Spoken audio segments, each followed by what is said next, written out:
All right, let's see if the stream working. Can you hear me? Is everything double talk or anything like that? No. Oh, good. So the stream was tripping last night, but welcome everybody to Champagne Sharks. I'm Kenny. I'm here with Vita. It looks like she's probably about to roll up something. I already knew. So welcome to the Champagne Sharks, everybody. Like, comment, subscribe, leave a comment, hit the Patreon for the podcast, hit the Patreon period. We got some good streams coming up and some good podcast topics coming up this week. We're going to be doing some stuff. So for the people that have been wondering where we've been at, trust me, we're about to hit you over the head with so many different episodes that you're going to get tired of us. I've already scheduled an interview, so I want to have an interview or something to post up soon. Yep. Good. You want to do it on the pod or on the stream? On the pod. Oh, nice. Yes, they're gonna you'll have something. You have more stuff to give to the listeners. Good, because it's the end of the summer, school starting back, and people getting tired, people money funny, whatever it is. You know what I'm saying? Go ahead and tweet it out, T. What is he tweeting out? He's tweeting out the podcast. I mean, the live stream. Oh yeah. Oh, I should probably retweet that. This is kind of we didn't know we was going to be streaming until about an hour ago. I was on my daily old man bike ride, struggling, trying to get back home. We're in the middle of a fucking heat wave here in Portland. It's like 91 degrees. It's going to be in the 90s for the next however many days. So just trying to maintain. So you guys got the heat, because we had a heat wave before and then it left us. But we have another heat wave coming up this weekend in the hundreds. Yeah. Oh my God. Oh, good. So T's buying a bike. Thank you, brother. I've been getting on the brothers about buying a bike, man. Everybody needs to get a bike if you're over 30. I ain't telling you to go lift no weights. Man, bikes are like, you ain't gonna ride no bike. Oh, you know what? I've started walking. Where? I walk now. In the park. Where, Lamert Park? No, I don't live that close to Lamert. I'm close to Oaxaca Park. But yeah, but it's cleaned up now. It's a nice park. Oh, good. But but I do need to get increase my exercise. That's my goal. Colonel COVID Gaddafi, what up? 2008 B Scott, iSound Info, Sean Breezy. And of course, T is in the building. T said he's gonna be coming in here a little bit later if we're still on. So yeah. We'll try to save that Biden talk then for him. Yeah, for T. Yeah.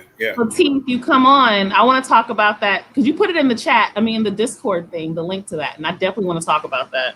So So you're in the Discord? Yeah, I finally got in. Oh, good. The only person I think I recognized was B Scott. I didn't really get the chance to kind of go through. Everybody that comments on the stream always go by different names on Twitter and a different name somewhere else. So I don't be knowing who anybody is. Because I'm sure 2008 B Scott is probably on Twitter under a different name. Yeah, well, it was similar. Whatever the name was, it was at least similar if it wasn't the same. Oh, okay. But that was the only person I saw that I recognized. Orange Marley, what up? Tonight, so I want to talk about a couple of things. So last time and I were on, we talked about how the incels were like running them up. And low key, they still are. Yeah. Someone even has a hate video dedicated to Kenny. Like a full-on hate video. Like two of them. There's two videos. I'm not even gonna say that dude. Don't say that dude name. I'm not gonna say. I don't even remember his name, to be honest. Yeah. But so that was one thing. But I've been having these divestors now. So basically, they're like women incels, in my opinion. Black women or incels. Like they are like, they just find my threads or they find my posts and they just go nuts.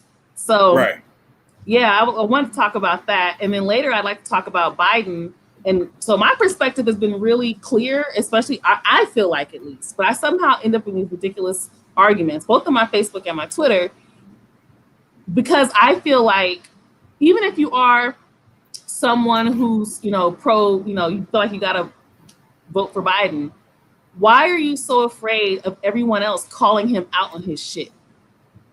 It's not, I never tell people how to vote. You'll never see me do that. I don't go online and tell people how to vote. As far as candidates. Now I might tell you about a proposition or some shit, but as far as candidates, I never tell people how to vote. Unless it's somebody like I really, really support, which is rare, I don't tell people that. So all I do is share the information about how racist Biden is.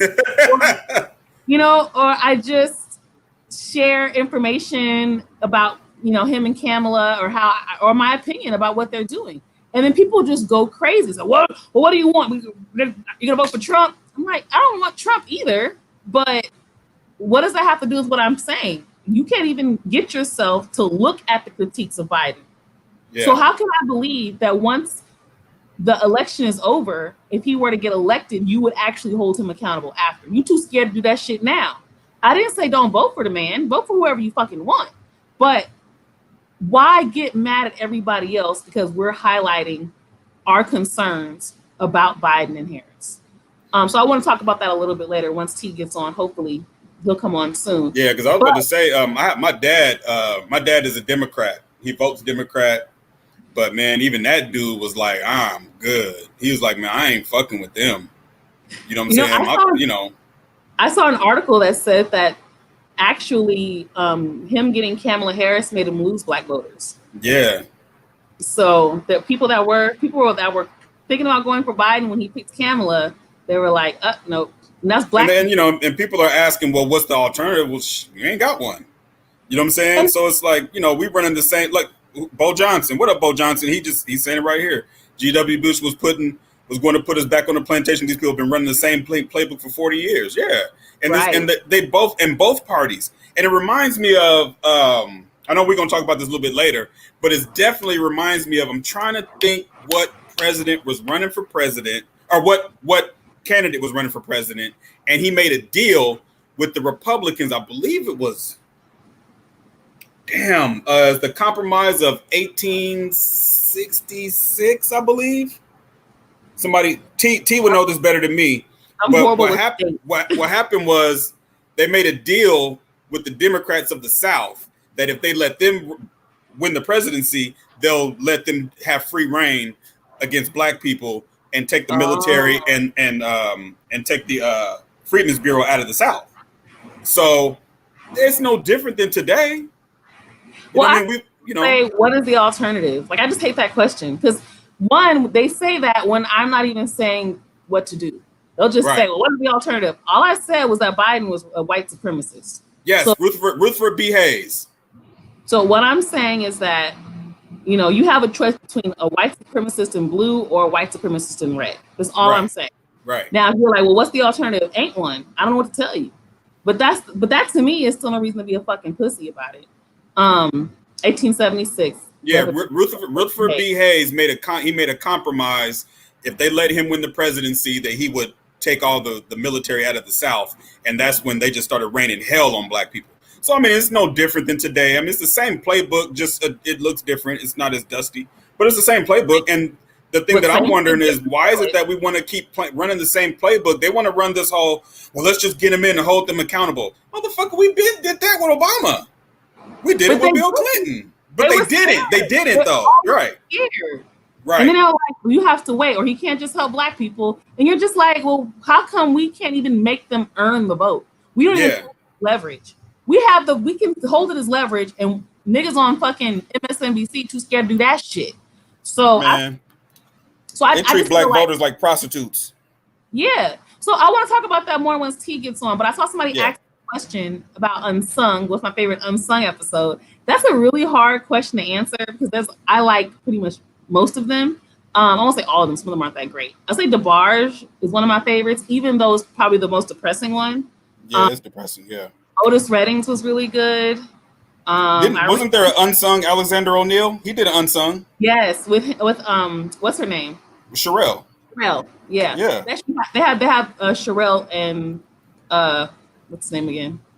Alexander I saw that. O'Neal. Yeah. Alexander O'Neal. My brain's going off. What's funny is that I love Alexander O'Neal because fun fact, people don't know that Alexander O'Neal was the original singer for the time.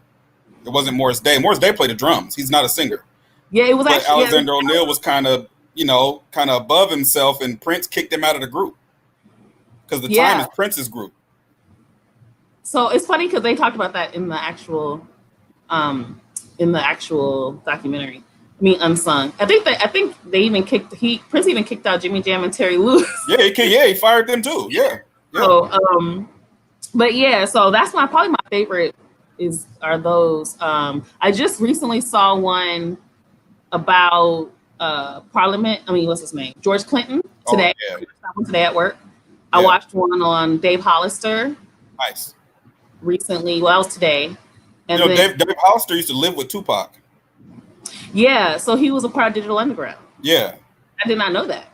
So he was in Black Street and Digital Underground. Yeah. He's the one singing background on Brenda's Got a Baby. He is. I don't think they mentioned that. But he did a lot of background. But I think they mentioned he did a lot of background vocals for a lot of people. A lot of the artists on Unsung have before. Yeah. The Jets one was excellent. I'm so glad you brought that one up. The Jets one was one of my favorites. Because I didn't know anything about the Jets. I only knew one song. I didn't even know they had that many hits. They had a lot of hits. I only knew one. You found Crush on You. And I think I randomly found that on YouTube. I never grew up hearing that. No one I know has ever played that. So I went on, which is funny because it's considered like it was on the R&B charts. It was yeah. And in fact, they were saying that they felt really welcomed by Black people, and you gotta think about this though, Vita. Back in the 80s, if you was Black, you listened to white people. Like we listened to Michael McDonald and Billy Caldwell and what's his name? He passed away. George Michael. And we always listen to. Now today is a little bit different because today I think it's pretty much the same. You think it's the same? Yeah, I think a lot of these kids are listening to Ariana Grande as well as listening to whatever rap is out. Adele is another example of people that they listen to. Phil Collins is another one. Yeah, but I was going to say that about the Jets though. What I thought was really dope was, well, at least initially, was how they were so family oriented and they stuck together heavy until things started getting crazy. The Full Force one was good too. You're right. I actually saw that last week. Yeah, I seen some really good interviews with Full Force. I didn't know that. Really? That's news to me. I didn't know that they had so much going on. Bo, which suburb am I from? I'm really curious. Which suburbs? The suburbs on Crenshaw? I lived in South Central my entire life. What the fuck? Probably because I said Leimert Park, so he probably, you never know. Park is not the suburbs. To some people, maybe he thinks Leimert Park is the suburbs or something.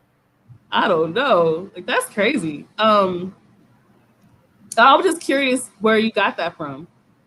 Because I talk proper. Where are you from? Where's Bo from? Oh, Bo, where are you from? Texas. Don't worry, Bo. I wasn't taking it personal. It was just all fun. Ghetto burbs. See, I don't know what ghetto burbs. Well, I guess some people say certain parts of LA could look like that. Fuck yeah. Hell yeah. Look, Chicago is like that. I would say Compton was ghetto burbs. If you're gonna call yes. You can go around one corner in Compton, see niggas shooting dice and doing some other crazy stuff, and then you go around another corner, you see family houses. So since we're talking about music, I was just thinking, so I'm a big music person. Like I love music. Grew up listening to music. My families are musicians and shit, so I love it. And I always find it interesting how a lot of sometimes we talk to people who aren't really music people. It always trips me out. Like, for example, you ever ask somebody what kind of music they like, and they say, I like everything. Yep. I'm like, who likes everything? I don't like everything. And when they say that, they usually 40. So yes, as a person who likes music, and as a person who's constantly loves listening to old music or discovering new music, discovering old music, stuff that I maybe never heard of, because thankfully we have Spotify and shit. Right. But how do you have conversations with people about music that don't listen to music? I don't. I'm gonna tell you straight up, I don't. And I'm not trying to sound arrogant, but I am a music snob. I'm a music snob. So there's a lot of times, like, especially when you're online on social media, and I'm not one of those people, I'm not the old angry man of hip hop shaking my fist at a cloud. Like, I like a lot of new stuff. You know what I mean? I probably don't buy it, but I like it when I hear it. I'm like, oh yeah, it's kind of catchy. That's pretty cool. Like that kid Corday. I think Corday is dope. He can rap. I like Corday. Yeah, you know what I'm saying? He looked like he's 12, but I think he can rap. You know what I'm saying? But there's a lot of stuff when it comes to because I don't just listen to hip hop. Like I can go all week long and don't listen to hip hop on purpose. Now if I hear it on accident because I clicked on a video or something like that, that's fine. But I can go out of my way and listen to contemporary. I can go and listen to progressive rock.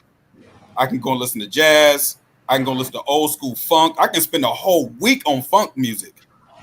And not just the Parliament Funkadelics. We can go all Parlay and all these, the Brides of Funkenstein. We can go all the way deep into One Way and all these different groups. So it's like having that knowledge of music, when you talk to someone that says, I like everything, they really don't know a lot about music. So they don't understand the nuances and things like that. Like, oh, I didn't know that such and such wrote this or such and such played instruments. Because a friend of mine, my boy Bilal, when we go buy records, everybody knows this. Like it's a rule. Like if you look at a record and they have a black rhythm section, buy the fucking record. Or if it's a black group and they got that one white dude with an afro, buy the record. There's some funk on there. You know what I'm saying? And that's how I've always bought music. So that's how I found even new hip hop, like the rapper Ka. I think Ka is dope. He doesn't make music for you to listen to in your car. Ka, is that spelled K-A? Yeah. So I've seen that name, but I can't say I actually listen to his music. Yeah, see, and he doesn't make the type of music that a lot of people are used to because the music is more or less a conversation. He's not making music for you to play in the car on 1,000. I'm telling you right now. But if you ever just sit back and just want to listen to easygoing hip hop with lyrics, and he's telling stories and painting pictures, he's the best in the game at that. You know what I mean? So, and he's been around for a long time. I'll have to look. Like I said, it's one of those names that I feel like I see shit, or like I'll get like a mix of some shit, and maybe he'll have a song on it, but he's not. I could honestly be like, oh, I know his music. Somebody asked Doom Shop. No, I don't know what Doom Shop is. I know what Doom Tree is. If anybody remember Doom Tree? That was POS and Dessa and a few other people. I liked. So they're from extreme backpack rap. Yeah, these are Minnesota. I think they're from Minnesota. So I like them. So I know Doom Tree. I don't know Doom Shop. Sorry. Let's see. Oh, I was also it's funny because I was thinking about how much you grow up listening to music and you still feel like there's so much more to discover from the eras from previous eras. Yeah. So I start off being like, okay, I'm just like watching Unsung is really dope because sometimes I watch artists or groups that I never knew made these songs that I loved. And then I went back and found more stuff. I was like, oh shit, this is like a gold mine of music. Oh yeah. And one thing I will say about the Monica Brandy thing that showed me is that back in the day, you still had to sing. Hell yeah, you had to sing. You still had to sing. So Monica could sing. During the Versus thing, notice that they were able to just spout off notes with no problem. Yeah. Do a run here, harmonize there, whatever. They were able to just do that shit. You couldn't imagine Jhené Aiko and SZA getting up there and doing that. Oh, no. See, well, and that's the thing is like, I remember I saw an interview with Charlie Wilson and people tried to call him a hater and all that, but he was telling the truth when they asked, could Drake do an R&B album? He was like, he probably could. He said, but I wouldn't expect him to do a real R&B album where there's going to be melodies and, actual singing. Drake can't sing. But that's the thing. Yeah, a lot of people think that what that is now is singing. That's true. I think that's why there is really no competition for someone like Beyonce. That's how I feel about Summer Walker. I don't think she's that great. Everybody, the production is good. Don't get me wrong. Yes. Great. That's the only thing to me that saves her. She's not a great singer. A lot of people. We had Total. There were some people there that couldn't sing. Honestly, Total wasn't. They couldn't sing. But the people that were like the big hits. Look at how many hits Monica and Brandy have versus how many hits Total has. Oh yeah. Right. So you still had to, in order to have that longevity. I mean, Monica was pulling out hits from 2000s. Oh yeah. And Brandy was. So I think the difference is that back in the day, like a group like Total, like T has a thing about Mary J. Blige, and I understand exactly what he's saying. Where the groups back then, the singers back then, rapped over hip hop beats. Oh yeah, that was the thing. That was the thing, right? But you look at today, they're rapping over trap beats. I mean, singing. They're singing over trap beats. Singing over trap beats. Yeah, they sing over trap beats. So actually, you don't never really pay attention to the voice, how it carries, any of that, because the beat is better than the actual music, than the song. You know, Bo Johnson asked a question. He said, "Do I think rap is headed back to real rap, like Pusha T rap, or real rap?" Okay, stop before you can answer that. Go ahead. I hate when people say real rap, but go ahead. Yeah. Well, I was just about to say that. I was going to say, well, I mean, when it comes to rap, and I hate to be so technical about it, but rap is rap. You know what I'm saying? Hip hop is hip hop. Rap is just something being done. We had hip hop before there was rap, and there's always going to be, if you're a person that loves... Hip-hop wasn't even a rap at first. It wasn't. It was DJing. The MC just got on to say how good the girls looked and how dope he was, and that was it, you know? But these days, if you want quote-unquote real rap, and I know what he means when he says real rap. I know what he means. I just hate that term. It's out there. I'm telling you right now, 38 Special, West Side Gun, Conway, Evidence, Rock Marciano. I love Mozzie. He's like one of my... That rap is out there. You know what I'm saying? If you like trap rap, it's out there. If you like West Coast gangster rap, it's out there. Trust me. That's my whole thing about people who talk about music in regards to hip hop. Like, will we go back to real rap? Like, who are you talking about? Ooh, yeah. Mainstream radio. And if we're being honest, if you're really a hip hop head and you're really into the culture of hip hop, you don't give a fuck what the mainstream is doing. No, hell no. Look, I don't care what mainstream is doing. Only time I care is if I'm interested, if this is an artist I'm interested in that happens to be mainstream, right? We got to tell the truth. You remember, like I remember, Vita, Rap City and Yo MTV Raps, the number one song was always a mainstream song. Now, it might have been quote unquote real rap, but when Biggie Smalls did Going Back to Cali, that's a mainstream song. Yeah, I mean, we have, and also remember certain songs just played on the radio a lot more because of label connections and shit. Mm-hmm. But my whole thing though is just when we talk about hip hop and we talk about the culture of hip hop, and you really care about the culture of hip hop, you don't care about whether or not the mainstream, which is really white America, if they absolutely, if they're the ones acknowledging it. Even these hip hop blogs, none of these popular hip hop blogs are run by black people. They're not at all. And they're not run by black people. And if they do have a black person as editor in chief, he's a fucking coon. I guarantee it. Remember when I'm not a fan of this dude, but when Wale was going in on Hip Hop DX, I don't like his music. I think he's trash. But I understand what he was saying. I understand what he was basically saying is that these blogs are pulling the purse strings on who's dope and who's not. Towards back in the day, we had Source. If you got 5 mics, you was dope. Everybody knew you was dope.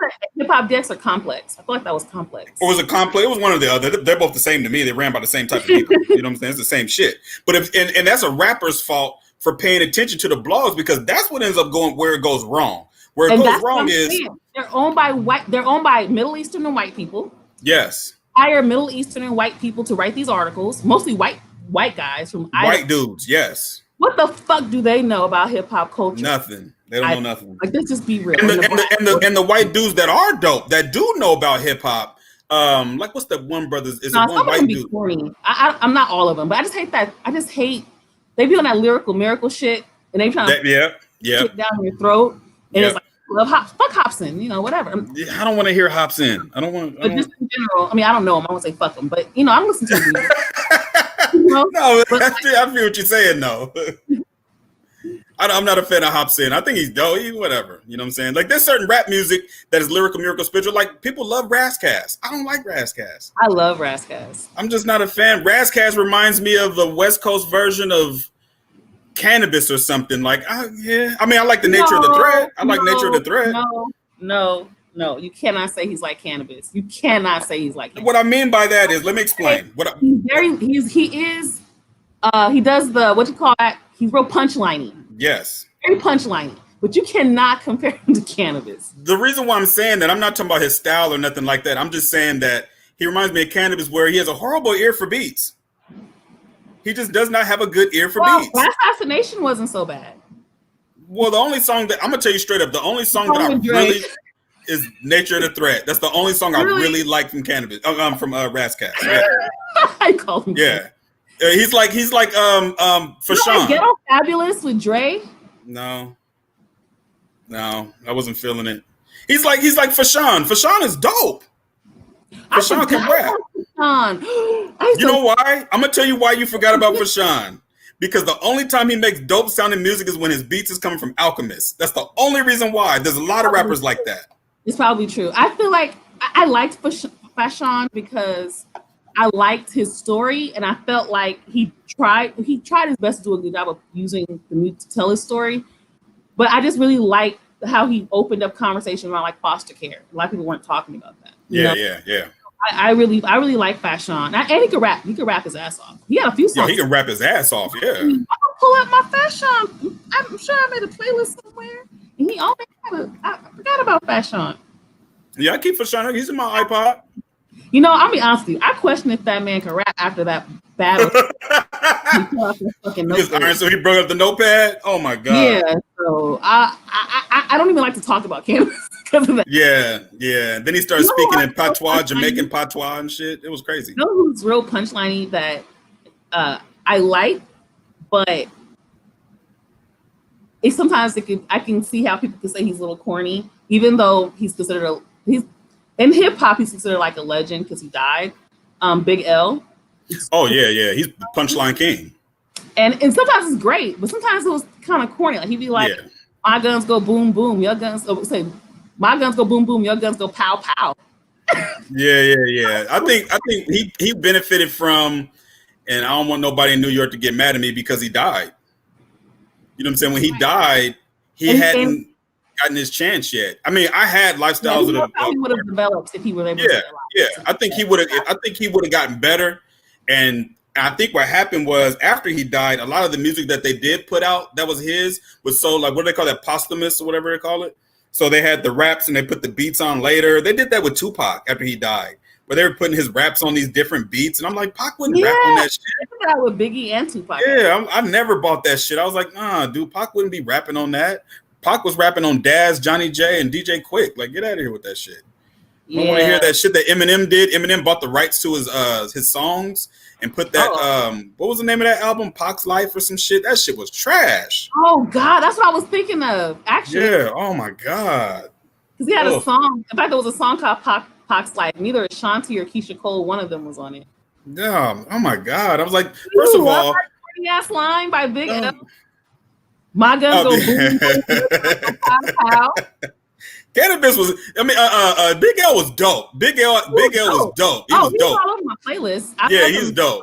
But he kind of. It's almost like if you listen to too much of him, you're gonna be like, all right, I've heard enough.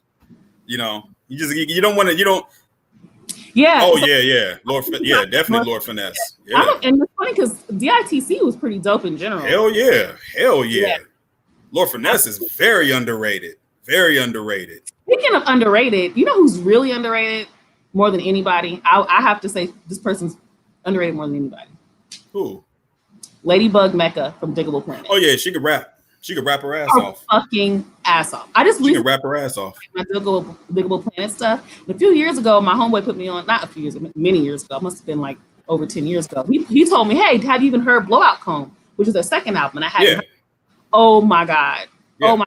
When they put me onto that, I became an even bigger fan of Diggable Planets. But then I recently just like focused on like the album Blowout Comb recently, and I was like, damn, Ladybug Mecca is smoking both of these niggas. Yeah, no, Ladybug Mecca could rap her ass off. And she's a fucking.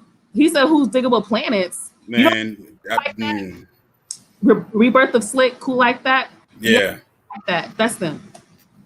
Ladybug Mecca has what I call like the like baseball. She's a 5-tool player. She's got the lyrics, she's got the cadence, she's got the voice, she's got everything. Cuts through everybody else's. Yeah.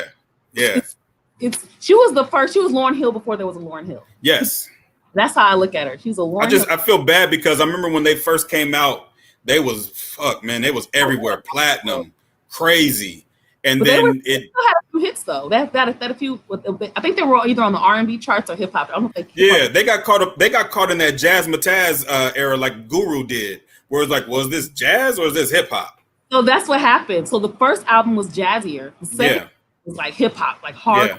You know. So I think that's kind of what got lost for not the fans, because the fans actually liked it. I think a lot of the labels and shit didn't want to support I have a Ladybug Mecca story. I tried to get at Ladybug Mecca one time. This was I think Diggable Planets had an unsung too. I forgot. Oh, they did? I tried to get at Ladybug Mecca. This was years ago here in Portland. They came to Portland. Of course you did. What? Who? What?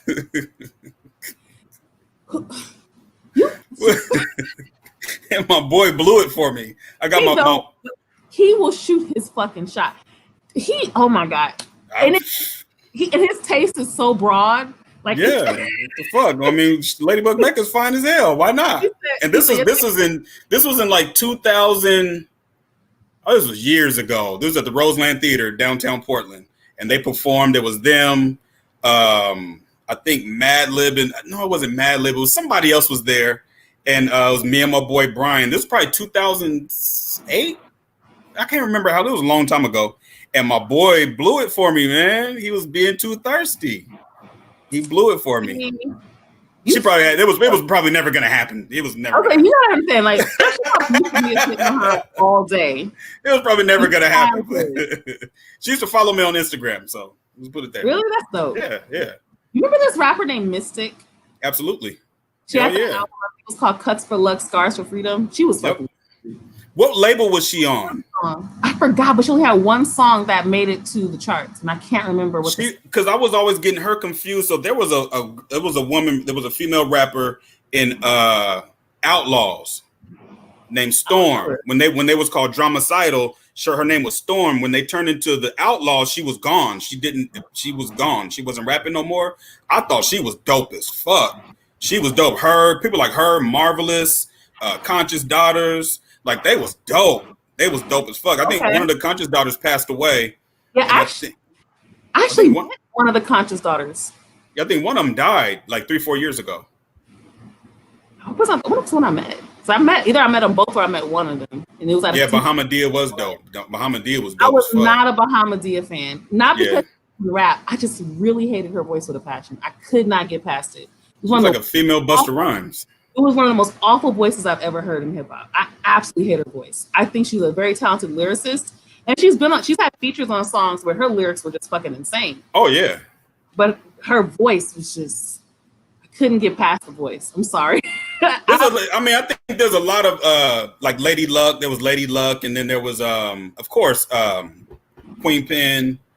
What's the name? She's married to Papoose. Remy is dope. Whatever happened to Lady Luck? I honestly only know she was in a battle. I know her battle. Did she battle Remy? Yeah, that's what happened. That was what happened. And so I remember that, and I remember she was on the remix to "Get the Fuck Up" or what's that song called by Pharoah Monch? Yeah, "Get the Fuck Up." Yeah. The Godzilla shit. Simon Says. Remix. Simon Says. Yeah. Simon Says. I was about to say, "Get the fuck up." That's what it's called. But she was on the Simon Says remix, and I thought her voice was really one of the best ones on there. Yeah, she's dope. Yeah, I think when they battled, I think because Lady Luck was connected to Redman, I think, and Def Squad. Okay. I think she was connected to them. And then they battled. Remy killed her.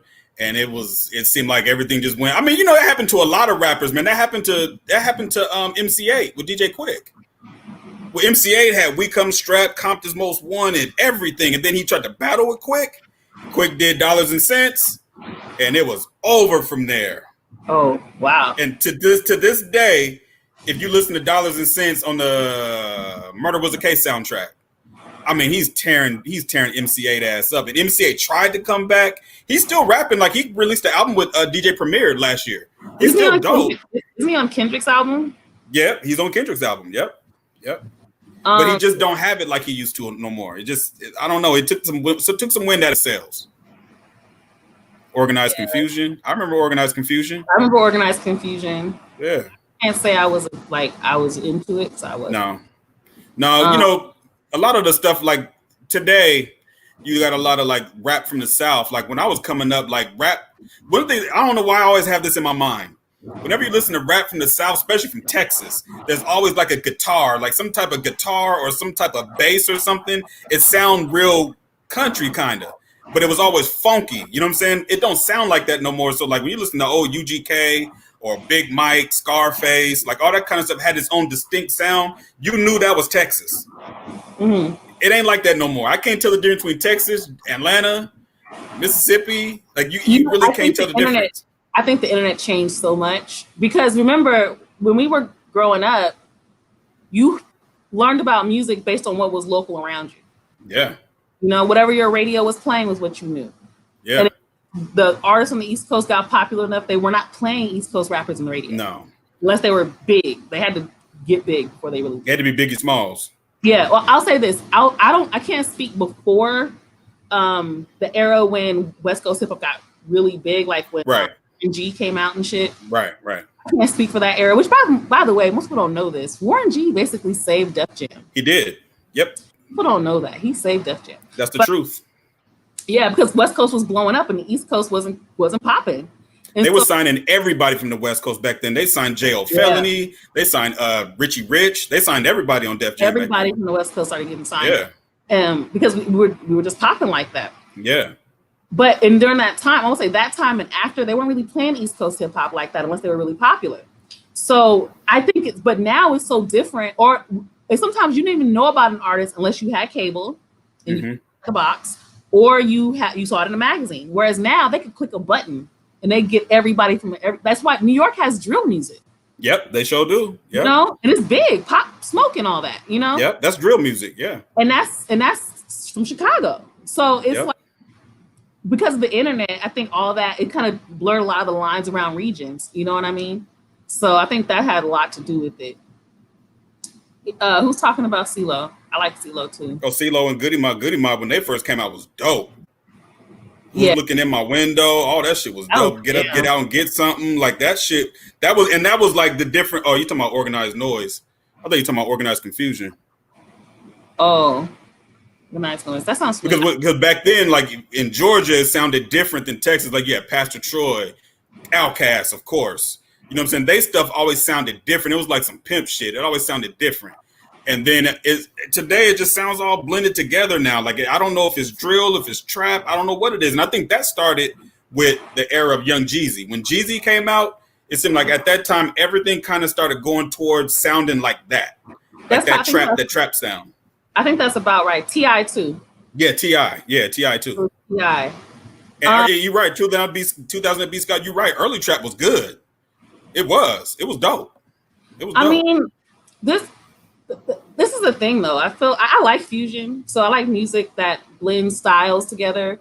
What I love about Unsung is how they talk about when they created. A lot of them were blending other sounds from other eras and making it something else and making it something newer. So I feel like that's part of the progression of music. That's gonna happen. You're gonna blend different sounds, and with the internet, people are gonna borrow from all over the world now. Oh yeah. But I definitely love a lot of the new stuff. I like some of the fusion stuff. I'm very particular about the actual music that they drop. Yeah. You know what I mean? Like for me, I can't, people say I go in on her a lot, but I probably do. But I cannot wrap my mind around Jhené Aiko. Like, I don't think she has any talent whatsoever, right? Yeah, I don't get it. She's one of the people I don't get. Clearly, I don't have to. Who gives a fuck about my opinion? She's quite well for herself. Yeah, I don't get it. But she's one of those people I don't get. And then I see people like her who I think are extremely talented. Now, but I see the problem is her label. They don't know what the fuck to do with her. Yeah. Who how to market that girl? I don't know. How do you market something like that? I don't know either. But that's the thing. Or who's gonna tell her she just ain't talented? Who, Jhené or Jhené Aiko? Who gonna tell her that she's just not talented? Somebody got to tell her. I'm sure somebody's told her already and made her work harder and get her shitty ass music out there. So because her music just ain't no good to me. I don't get it. She can't sing worth I heard her live. She can't sing worth shit. Not even a little bit. Her writing is juvenile. I don't know why people she brags about the fact that she writes her songs and all her songs sound like that's not a good thing. I don't know if that's a good thing. Yeah, I don't know if she should say that. Her perspectives on relationships are very childish most of the time. Like I just can't relate to her music. She can't sing. Her music most of the time is boring and slow. And so I just don't get it. Then I see people like her. She's great, but nobody knows what the fuck to do with her. Yeah, you know what, Colonel COVID Gaddafi, and that's the kind of stuff. But you know what though, people that get on Twitter for hot takes, it is what it is. Look, Sade is a legend, and Sade is the name of the group. The lady's name is not Sade. Right. The group that's part of her name. That's part of her name. Right. They're legendary. You know what I mean? They've made music that can stand it. And this is my whole thing about today's music. And I don't hate on the music. I just want to know, is it going to sound good in 5 years? One thing I will give that motherfucker 50 Cent credit for, Get Rich or Die Trying still sounds good today. I think that you're right. Now, that to me is one of the things that is missing, especially from artists that are signed to labels. I think that's probably the key thing that is missing. Because a lot of people, the thing about labels is they want to sound like everybody else. Yes. Their job is to get a hit. That's pretty much it. And that was the reason why I remember it was a guy that was on your Twitter page talking about, people always try to compare themselves to TDE. And he was talking about Griselda and they've done this and they've done that. And I was like, I like Griselda's music. I was on Griselda stuff before Fly Guy came out. I bought the hoodie. I got the hoodie from West Side Gun when they didn't have shit, and he had to send it from his house. I still got it in my closet. It cost me $30. You know what I'm saying? But the difference between a TDE and a Griselda is like the difference between Michael Jackson and I don't know, another group that's good that everybody knows, but they just haven't got to that level. When you're on the level of TDE and Kendrick, J Rock, who are both platinum, Absol, who I think went gold, SZA, who went gold. When you're on that level, platinum. She went platinum. I think she went platinum. And then you got Reason. You have Schoolboy Q, who's gold. Like when you have that many top artists, they can't put albums out every month. They're not going to be doing 8-song EPs every month like Griselda. Griselda can't do a show on the West Coast. Nobody knows who they are. No. I do because I'm a hip hop head. You know what's so funny about that? When I was a hip hop journalist, right? I would go to shows and shit, and I would see artists that were from the East Coast, like Troy Ave, for example. I saw his show, Empty. Empty is. Yeah. This is when Troy Ave was huge as far as him being a conversation, at least, So he was pretty much at the top of his music game, and we went to his show. I went to go cover it, and my business partner was going to do an interview with him, and it was literally nobody there. It was nobody there. And then I want to say it was like one of those situations where they had to beg people to come to the front. Yes. So it was like that. So nobody was there. I went another time though. Now this is where it's different though. Bodega Bams performed at the same venue. Bodega Bams is Latino. Oh, so he's got the Mexican community down in LA. The Latinos support Latino. Yeah. There are Latino rappers that none of y'all probably even heard of, and they are huge. They kill it. Yeah. And in the Latino community. Even there's a guy named King Lil G out here. You all probably never heard of the guy. I never heard of him. If whenever he does anything, there's a line around the fucking block. Okay. So when Bodega Bams was performing, it was full of people. That was the only time I ever saw an East Coast rapper get love. I saw Sky Zoo. Nobody. Oh yeah. No, nobody. No. Nobody was there really. No. So and the thing about it is when you got artists, I mean, we're talking about Kendrick fucking Lamar, who's performing in Brazil and Wembley Stadium. Like this is a different level when it comes to, like, unfortunately, I'm gonna say this, that's not hip hop no more. That's pop, which is popular music. Kendrick Lamar is still a hip hop artist, but his music is so popular, it's not just hip hop anymore. His music is crossed over. It's crossed over, exactly. So whereas West Side Gun, they're dope and everything, but they're not, I don't know if they're even going to get to that level. But he crossed over by updating his sound, not selling out his craft. He didn't dumb it down in order to sell records. And exactly. Another thing about TDE is that they're very present. Like in the community, people respect them. Oh yeah. I don't know what's happening in Buffalo. It might be maybe they're present up in Buffalo, West Side. And that's not to say that they're not dope. That's not to say that them. But I will say this: I can only hear so many songs about how much dope you sold and how many people you shot and how you shot them, how crafty the bullet was when it went through the body and it looked like a tiger bite and all that. I can only hear that so many times on so many songs when I already know what you're going to say. When you look at TDE, none of them sound the same. Schoolboy Q does not sound anything like Kendrick. Nope. The beats don't sound the same because Kendrick will have an entire orchestra in the studio to where Schoolboy is going to have just, whatever he doing. So it's not the same stuff. And I'm not hating on them. I got all their shit. You know what I'm saying? I support their shit. You know what I'm saying? I don't think you can compare them to TDE. No, and we shouldn't have to do that. Oh, another thing I was going to say also about how I wanted to mention like how artists are or labels are trying to constantly microwave the music. Yes. It's just throw it in the microwave and put it out there. Throw it in the microwave and put it out there. There's no real art to it. No. That's what's missing. So that's why there's no longevity for some of these songs. They're dropping too fast, and the songs already aren't that good. I agree with you, JAB. Okay. I fuck with Isaiah Rashad. He's probably one of the most underrated artists that are young right now. But that's his own fault. I love Run the Jewels, I Sound Info. I like Run the Jewels. I just don't like Killer Mike. But that ain't got nothing to do. When you said I just don't like, I knew it was gonna be Killer. Yeah. I fucks with LP? I fucks with LP. LP goes way back. That's backpack rap way back. But what was he in Fun Crushers or? Oh fuck! What was I think it was Fun Crushers. He was a part of a bunch of different crews. But El Producto was dope. It's just that Killer Mike doesn't know how to just rap. I don't want to hear his politics. Like that shit, that shit rubbed me the wrong way. When that shit Company Flow. Yes. That's what it was. Company Co-Flow, yes. But I ain't fucking with Killer Mike and his politics, and I'm good. You know what I'm saying? But yeah, no. Run the Jewels is dope. Yeah, I fuck with Run the Jewels. My favorite artist right now though is probably Mozzie. Mozzie's my favorite right now. Mozzie's dope.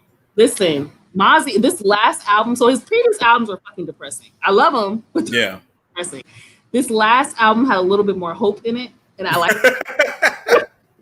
And I thought the songs were also better produced. I don't know if he changed labels or anything, but that also was very. And that's the other thing I was gonna say, like about longevity. You always want to go back to it. I still go back to Illmatic. I still go back to whatever. Like I said, Blowout Comb. I've been going back to that. So it aged very well. It's just to me, it has to be. Are you still a conversation? Is that song still a conversation 10 years from now? Yeah. People still talk about Cool like that. Yep. It was dead. Yep. Yeah. So, the longevity piece. I mean, I think I was talking to somebody. I think it might have been Mario when we were talking about Machiavelli versus All Eyes on Me. All Eyes on Me, it's cool, but it didn't age like Machiavelli did. It's hard for me to say because I just like them both a lot. Right, I like them both, but Machiavelli just seemed like that was the one where he wanted that one to be his, and then All Eyes on Me was like, okay, I'm on this label. I've got all these. Yeah, let me get this out. But Machiavelli is the one I want you to hear. If I had to send you home with something, I'm gonna send you home with Machiavelli, not All Eyes on Me. He said, I Sound Info said I actually really liked the first 6ix9ine record. I couldn't even tell you what his first record was. I will say this. I'm not a liar. I heard a song he did. I can't remember the name of it, but one thing I will say about that kid, his voice is good. That motherfucker's got a dope ass voice. I've literally never heard a single song. Oh wow, yeah. Listen to him. His voice is dope. The way he looks. I don't even listen to that kid. You would not think his voice sounds like that, but his voice is really good. I just don't give a fuck about what he's rapping about. My mission in life is to make Large Professor documentary before Michael Rap. Please do before Michael. I hate Michael Rappaport, by the way. What happened? So Michael Rappaport did Beats, Rhymes, and Life documentary. Oh yeah. Which I didn't. There was actually a lot of controversy about it beforehand. Before I remember when it was first promoted. You guys remember when that documentary was first promoted before it was finished? It was Beats, Rhymes, and Fights. Yep. We had a radio ad. That's how. And now, so I was like, "What the fuck?" So and then the ad was basically these clips of them fighting and shit. So then they changed the promo of it, and they went to, was Vita? No offense, I don't even remember which one's Vita. talking about from Vita from Murder Inc. Oh, I don't even remember You don't remember her? No. I thought she was better than Emil because Emil was garbage. Yeah, she was. Well, I forgot. What was I just talking about? You was talking about the fuck was you just talking about? I just had a brain cramp. Oh, Michael Rappaport. Oh, Michael Rappaport. Yeah. Okay, so I think he's an undercover. I won't say undercover. I think he's a racist. Oh yeah. I think he gets a lot of passes from Black people because he knows a lot about Black culture. I know who he is. I just don't remember. I don't remember any of her music or who. She's a girl in Belly that was saying that she was only 16 and she was sleeping with Tommy, DMX's character. Okay, so I know who she is. I don't know her music. Yeah, her music's trash. I couldn't quote a line from her. I have no idea. So that tells you how significant she was. But back to Michael Rappaport. I really get annoyed because the hip hop community embraces him way too much. He has not helped the hip hop community. He's a fucking horrible person. I think he says so many questionable, borderline things. Yeah, and tell you, and he does. And this is the thing. He is into hip hop. I remember he would be at shit out here all the time. We have this thing called the Do Over. It was a day party they would have every Sunday during the summer, and he would always be a do over. So and that's like a big hip hop day party thing. It's always like. It's like really underground artists as well as sometimes you get mainstream artists, but mostly there's people who are really into hip hop. Mm-hmm. But yeah, so I just feel like he's one of those people who gets way too much embrace in the hip hop community, Black community in particular as well. But I'm sorry, Black community as well, but particularly the hip hop community. And I don't see what he has done to deserve that. I think a lot of times they give him the same treatment they give MC Search from Third Base. They give him. At least he, hooked us up with Nas. Yeah, but they should not. I'm not saying that they shouldn't have a voice because there's nothing wrong with you speaking. I'm not having a voice, but okay, well there you go. So all right, there you go. So but at the end of the day, it's like, dude, you gotta at least show some respect and don't try to turn some shit into don't try to turn everything into like drama. Don't make it look bad. Don't make us look bad. That's my whole thing about Beats, Rhymes, and Life. So much to Tribe's legacy and their. Yeah. My mother listened to them. I grew up listening to them. So I don't see how you focus on the fighting. If anything, that's the saddest part. Yeah, it is the saddest part. Like it's fucking Love and Hip Hop or some shit. That was the saddest part of that whole thing because I thought for sure, like everybody knew that Fife was sick because he rapped about being sick. But I thought for sure that, things would smooth itself out. And I don't like seeing, it's like watching a documentary on Miles Davis. Y'all knew Miles Davis was on heroin, but I don't want the whole documentary to be about that. Right. You know what I'm saying? I don't want to hear the whole documentary being about them fighting. That wasn't the only part of their life. Yeah, no.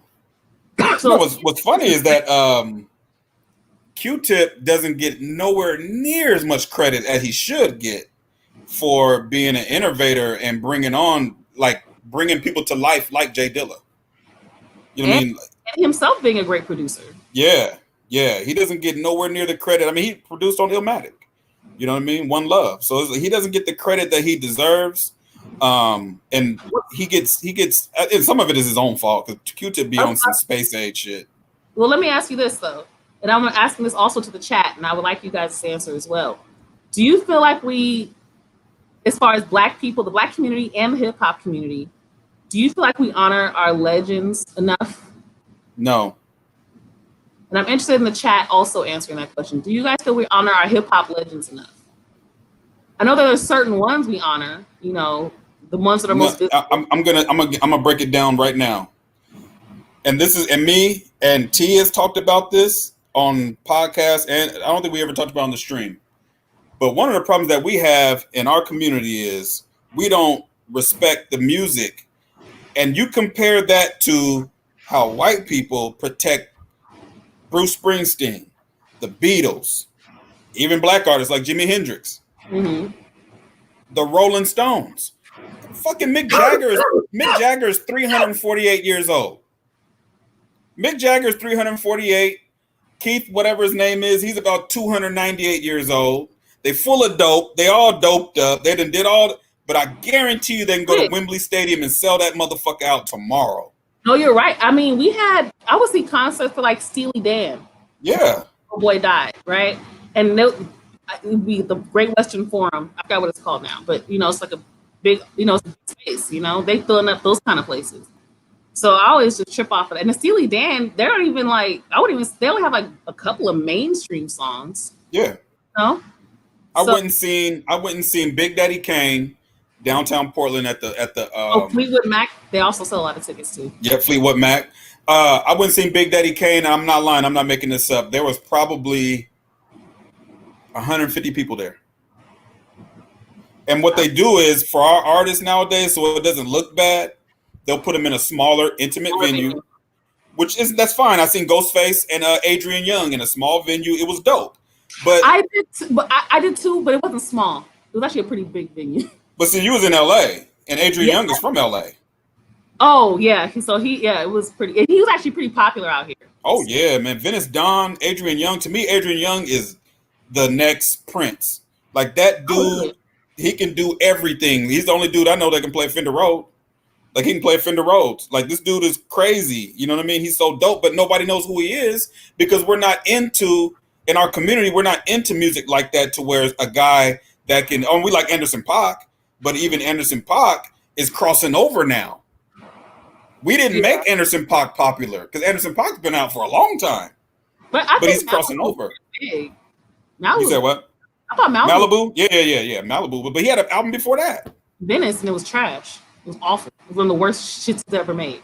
But I see Jessica J asked the question, well, what's a hip hop legend? Because like Snoop and Dr. Dre get their followers. I'm assuming that's what that's saying. They get their flowers? Flowers, my bad. Hey, I can't read. But I think there's like the founders of hip hop that people don't really acknowledge. Well, the reason why Snoop and Dre get their flowers is go ahead, Vita. I want to answer a question. So when I asked the question on hip hop legends, I was meant outside of the ones that are still very present, like a Dr. Dre, a Snoop, Queen Latifah. And honestly, I don't think she gets enough credit for her hip hop. More, I think she gets credit for her acting and other shit. But Queen Latifah? Mm-hmm. Yeah, Queen Latifah can rap her ass off. Yeah, and she was one of the biggest inspirations to most female rappers at that. Because she was the first solo female artist to go platinum. I was like, because she was solo, and she came out the gate ladies first. yeah, and she can hold her own. Her and MC can hold their own with the dudes. Yeah, community culture is like, who you calling a bitch? I mean, and so it was music that was for women, and you felt empowered by it. Absolutely, but you didn't. But you wasn't a sucker if you listened to it and you was a dude. Right, because she could rap her fucking ass off. Yeah, she can rap her ass off. But as far as legends, when I think about people who don't get enough, to me, respect, honor, and whatnot, I think you gave Big Daddy Kane to someone. Rakim, definitely. Who else would I say? Scarface for sure. Scarface, yeah, he don't get nowhere. He don't get nowhere near the respect he should get. No. But yeah, that bothers me. Even Outkast. Even Outkast don't get the respect that they deserve. They don't. They're the biggest thing to ever come out of the South. There's nothing bigger than Outkast, numbers wise, that's ever come out of the South. E40 don't get E40 ain't never gonna get the respect. This is what happens on the West Coast, and I'm not trying to be biased, but through the history of hip hop, the West Coast and the South always got shitted on by the East Coast. They always shit on us, so we had to love our own. So when you go to the Bay, everybody loves E40. The reason why Snoop and all them get their flowers is because they belong to us. They're ours. So we don't mind giving them their flowers. Same thing with Kendrick Lamar. I go to war for Kendrick Lamar because to me he's the best rapper. He's the Michael Jackson right now. Nobody, and I'm not trying to be funny. There's nobody close. He's Michael Jordan right now. Everybody else is doing some other shit. So it's like, there's nobody on that level. So it's like, even if you want to say Drake's not on Kendrick's level. He's a pop artist. He doesn't have the substance of he doesn't have the range. Like he can't have the substance of a Kendrick. He didn't grow up like Kendrick did. He did not. Exactly. So we on the West Coast love our artists and we protect our artists. So remember when Kendrick, I forgot where they was at, but Kendrick was performing, and Dre and Snoop pretty much handed him the baton on stage. You remember Yeah, I that? remember. Mm-hmm. So, And yeah, I remember that.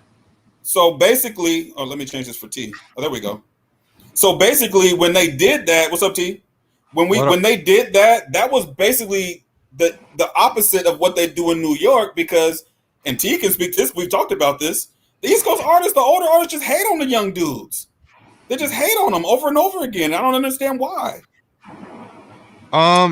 You don't think everybody hates on the? I feel like people of a certain type just kind of hate on the young dudes. I don't know. Like, well, actually, no, the West Coast people don't. But I think the West. But on the East Coast, it happens a lot. They hate on the younger generation a lot. The West Coast, we don't do that. No. The other thing I was going to say about the West Coast too, Kenny, if you go to the shows here for our legends here, that's not oftentimes they're packed. Yeah. If they're from the West Coast. Yeah. I think when the East Coast does it, 'cause I feel like the West Coast rappers are like usually the same level or higher, or they got a similar style of rap. But I think with the East Coast, the new people don't really rap the same as the old people. So it's like there's not a real continuity. Like I feel like Dre kind of brings up Kendrick, or some kind of mentorship happens. But I think when the East Coast people diss the young people, it's not necessarily young people out in New York, but like that whole like I'm a lyrical miracle boom bap guy, Yeah. And you're a drill guy and you're doing mumble rap. I think it's more like that. That's the problem because the young first off, I don't know if there even is a real young New York scene, but any young person I've seen coming up in New York outside of Joey Badass is like not doing New York style music. They're just doing like drill or they're doing trap music. But the rappers that are in New York that do real rap, they don't support Rock Marciano. They don't support Ka. They don't support. I mean, I guess they support West Side Gun and the Griselda movement. But I'm like, who's they though? Because I feel like old New York rappers, no one even knows what's on their albums. Like to me, on their albums, they might be supporting them, but no one listens. Like, when I say old New York, I mean like they don't get any play on the radio, and I'm on the outside looking in. They don't get the radio. Yeah, the radio doesn't really represent anything in New York. The radio is like its own thing. I don't even know what Hot 97 really is. Like I don't think there's a real.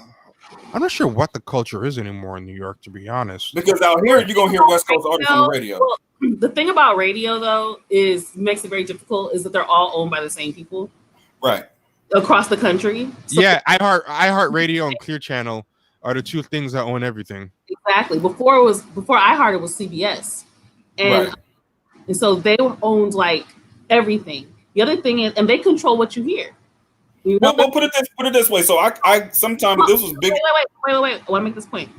What most people don't know, when you work at a radio station, I worked in radio for 10 years, right? And I worked I did the news show, but the station overall was a music station. I learned this from working there. I found out, and this blew my mind. Now, this station, this particular show that I was the show that I was talk about, it actually played a lot of old shit, a mix of old and new shit. He tells me, so he gives me this paper. It's like this whole thick stack of paper. And he tells me, these are the songs that I have to play. And I said, you can't just play whatever you want, or if a caller calls in and they request a song. So if a caller calls in and requests a song and it's not on this list, it does not get played. That's bullshit. That's so whack. This was song just for radio stations that play old songs and new songs. Think about it. They play the same songs. Even if it's the old songs. On all the oldie stations, they play the same oldies. So put it this way. So one day, and I think I told you about this, T, this was a few years ago. I can get Hot 97 on iTunes. And I think it was either Biggie Small's birthday. I don't remember. But I was like, oh, I'm sure there's going to be, because I was going to try to record, because I forgot who the DJ was. I don't remember who it was. I don't know if DJ Self or somebody. But they were going to do a Biggie Smalls mix. And I was going to try to record it because I just like having mixtapes, Man, that motherfucking mix lasted 45 seconds. It was like a mix of 5 or 6 songs. And then it was right back to the same old shit. And I was like, damn, is it really that bad in New York? It's really, because out here, I don't think anybody listens to the radio, really, man. I think like moms driving the kids to school, maybe. Like people don't really listen to it. Really, it's just like background noise. But people do. What's that? I think people do. I used to think that too, but I think into music, they don't listen to the radio like that. The people who don't really care about music, they're only like top 40. The casual fans. No. That's what I mean. But to me, they're not the culture. If you're talking about the hip hop culture. My bad. Oh no, they're not. They're not. Like the cults, people who used to be into hip hop culture used to listen to Hot 97 because you'd have shows like Future Flavor.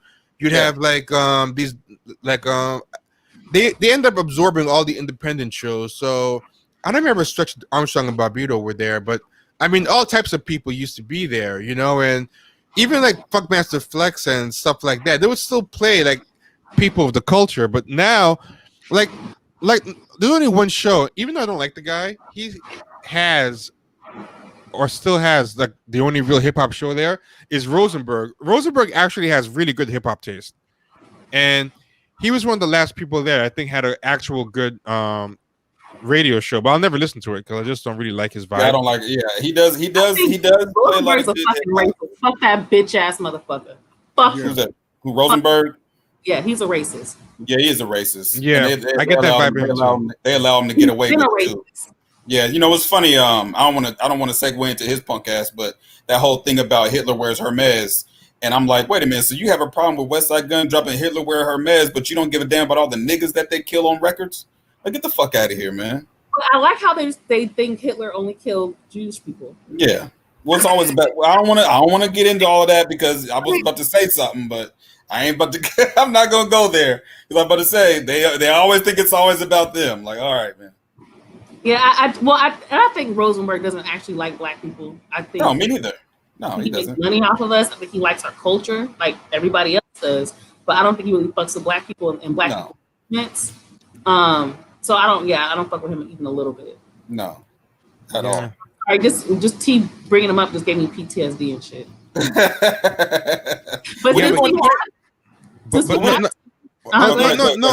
No, he doesn't rap, but he's like the only one on the station that I think, ironically, actually is into like the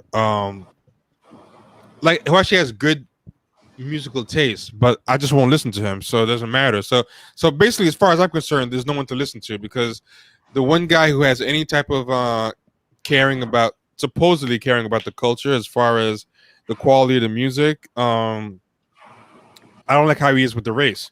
So yeah, he's a piece of shit. Yeah, so I'm not gonna fuck with them. But yeah, I mean, Hot 97, Power 105, like they're interchangeable. There's nothing like when Lord Jamar was talking about it, and they were saying how Power 105 poached Hot 97. And Lord Jamar was like, you know, everyone's they poached Angie Martinez from Hot 97, and people were. I remember there was a huge argument about that. Yeah. It was a huge argument, and Lord Jamar made a good point. He's like, is there anything in the personality or the makeup or the mission statement of Power 105 that's any different than Hot 97? You know, right. and you know, he had a good point. Like, if you're to ask me what the personality or the differences between them, there's like nothing. They just play because those stations now you can play them on the internet. You can listen to them nationally. You can go on the website, listen to it. I think they stream everywhere, so there's nothing really regional about it. It's just. I think Clear Channel is nationwide playlist. I think what is on Clear Channel's hip hop station in one place is the same thing that's in New York. I think it's all the same thing, far as I know.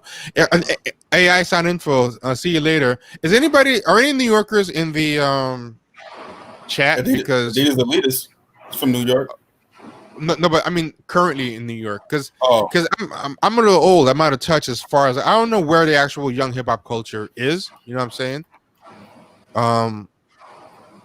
It's hard to say. Yeah. I mean, you know, I don't know. Maybe I was kind of mystified, or because I remember the days of getting mixtapes, WBLS mixtapes, and like just crazy, just getting dope stuff from DJs I never heard of that are now popular now. You know what I mean? Like, I miss those days. We used to have a place here in Portland on MLK where you can buy all these tapes at this little spot, and you can buy underground, like real underground stuff, and you can get those mixtapes. Stretch and Bobito, you can get all those mixtapes over there.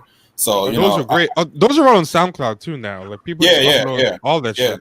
Yeah. Future Flavors. Hey yo, Yeah. DW is from New York. He's disconnected from that. Okay. Yeah. I mean, but I don't think people of the culture really listen to Hot 97 at all. There's just like casuals and stuff, you know, just to have something. I think the people who listen to hip hop that pay attention to Hot 97 or Power 105 is particular shows or particular interviews. Yeah, exactly. Well, maybe people are listening to Shade 4-5 now. I think that's what everybody's listening to. If you have, if you have satellite radio, because I know what's the name is on Shade 4-5.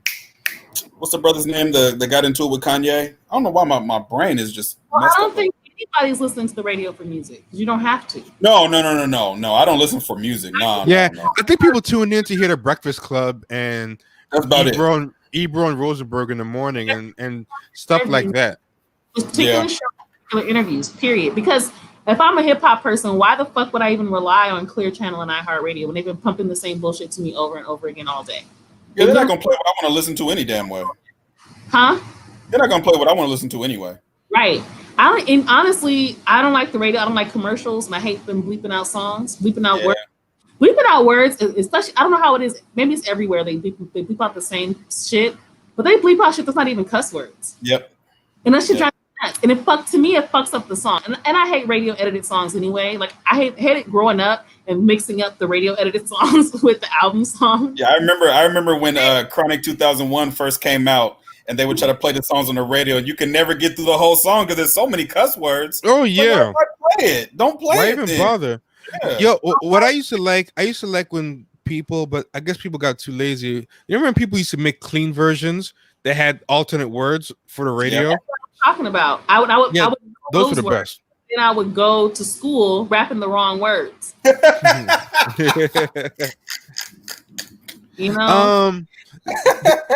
They have that now with Wet Ass Pussy because I was listening and I heard it on the radio and I was like, how are they playing this on the radio? And they're saying wet and gushy, and then they actually changed the whole thing so they didn't say pussy. It sounds even nastier though. Yeah, I know, it sounds worse, right? Yeah, it's like you put your foot in a watermelon or something. That's gross. So is that the Kids Bop version? Oh, that's another one. Kids Bop is hilarious. Yeah. Kids Bop is fucking hilarious. They try to make songs, Kids Bop songs that don't even need to be Kids Bop songs. Right. Oh yeah, that's really funny. How they made it appropriate and it's weird. But I also want to talk about this visceral response that Black people tend to have when you so much as question or even critique or concern about Joe Biden and Kamala Harris. What? You asked something that I thought was pretty. I think you asked somebody like, what are you so scared of? Because, like I don't know what Trump has done to Black people that's so crazy that wasn't already being done. Like, you know, they made it seem like Black people were having a good time. Trump just came around. Trump bought the potato salad with the raisins in it. Trump hasn't done anything. But my whole thing was, and this is the point that I was making when I posted the article about Biden's basically take on looting and whatever protests, which I don't know. I don't expect him to say too much different. But he supports the cops. He wants to give them more fucking money. Yep. Because he knows who he's targeting. He is targeting people that are on the fucking fence. He knows that. We are in his pocket. He got us. He don't got to worry about us. And that bothers me because we can't even, because other Black people are suppressing the conversation and they get mad at you for even bringing up the fact that he's a white supremacist. You can't even say the shit. I have evidence. You bring evidence out. It doesn't matter. But the fact that you even said something, they can't even say, yeah, I know he's a racist too, but I think he's still better than Trump. Like, just say that. But to sit up, say that, if you just say that, I got a lot more respect for you. Just say that. Yeah, but the fact that you don't even want people to speak out about it, and then when dude said he was scared, I was like, "Are you really?" I'm thinking to myself, "Are you like real life afraid?" Oh, he's scared. Yeah, he's scared. He's scared. Yeah, he's scared. not scared. Like, how dare you even ask me the question? And I'm just like, I just can't believe you're actually scared. Like, you know, because it's the reality. We don't. If Biden was president, we honestly don't know if he would have handled shit much better. As far as I doubt it. I doubt it. His track record doesn't show it. And plus, with all the Alzheimer's, he might flash back to 1994 and, think it's the crack days again. He doesn't know where he is and when. And he doesn't even have his own impulse control. That motherfucker be shouting at people. That dude's gonna be chasing. That dude's gonna be chasing cars in a year, man. He's gonna be running after a car. That dude's out of control. I get why everyone else is scared to death of Trump, because they actually have things to lose and they've been like losing them, like the immigrants, particularly like the Mexican ones. Like, I get why they're like, oh my god, if Biden doesn't win, we're screwed.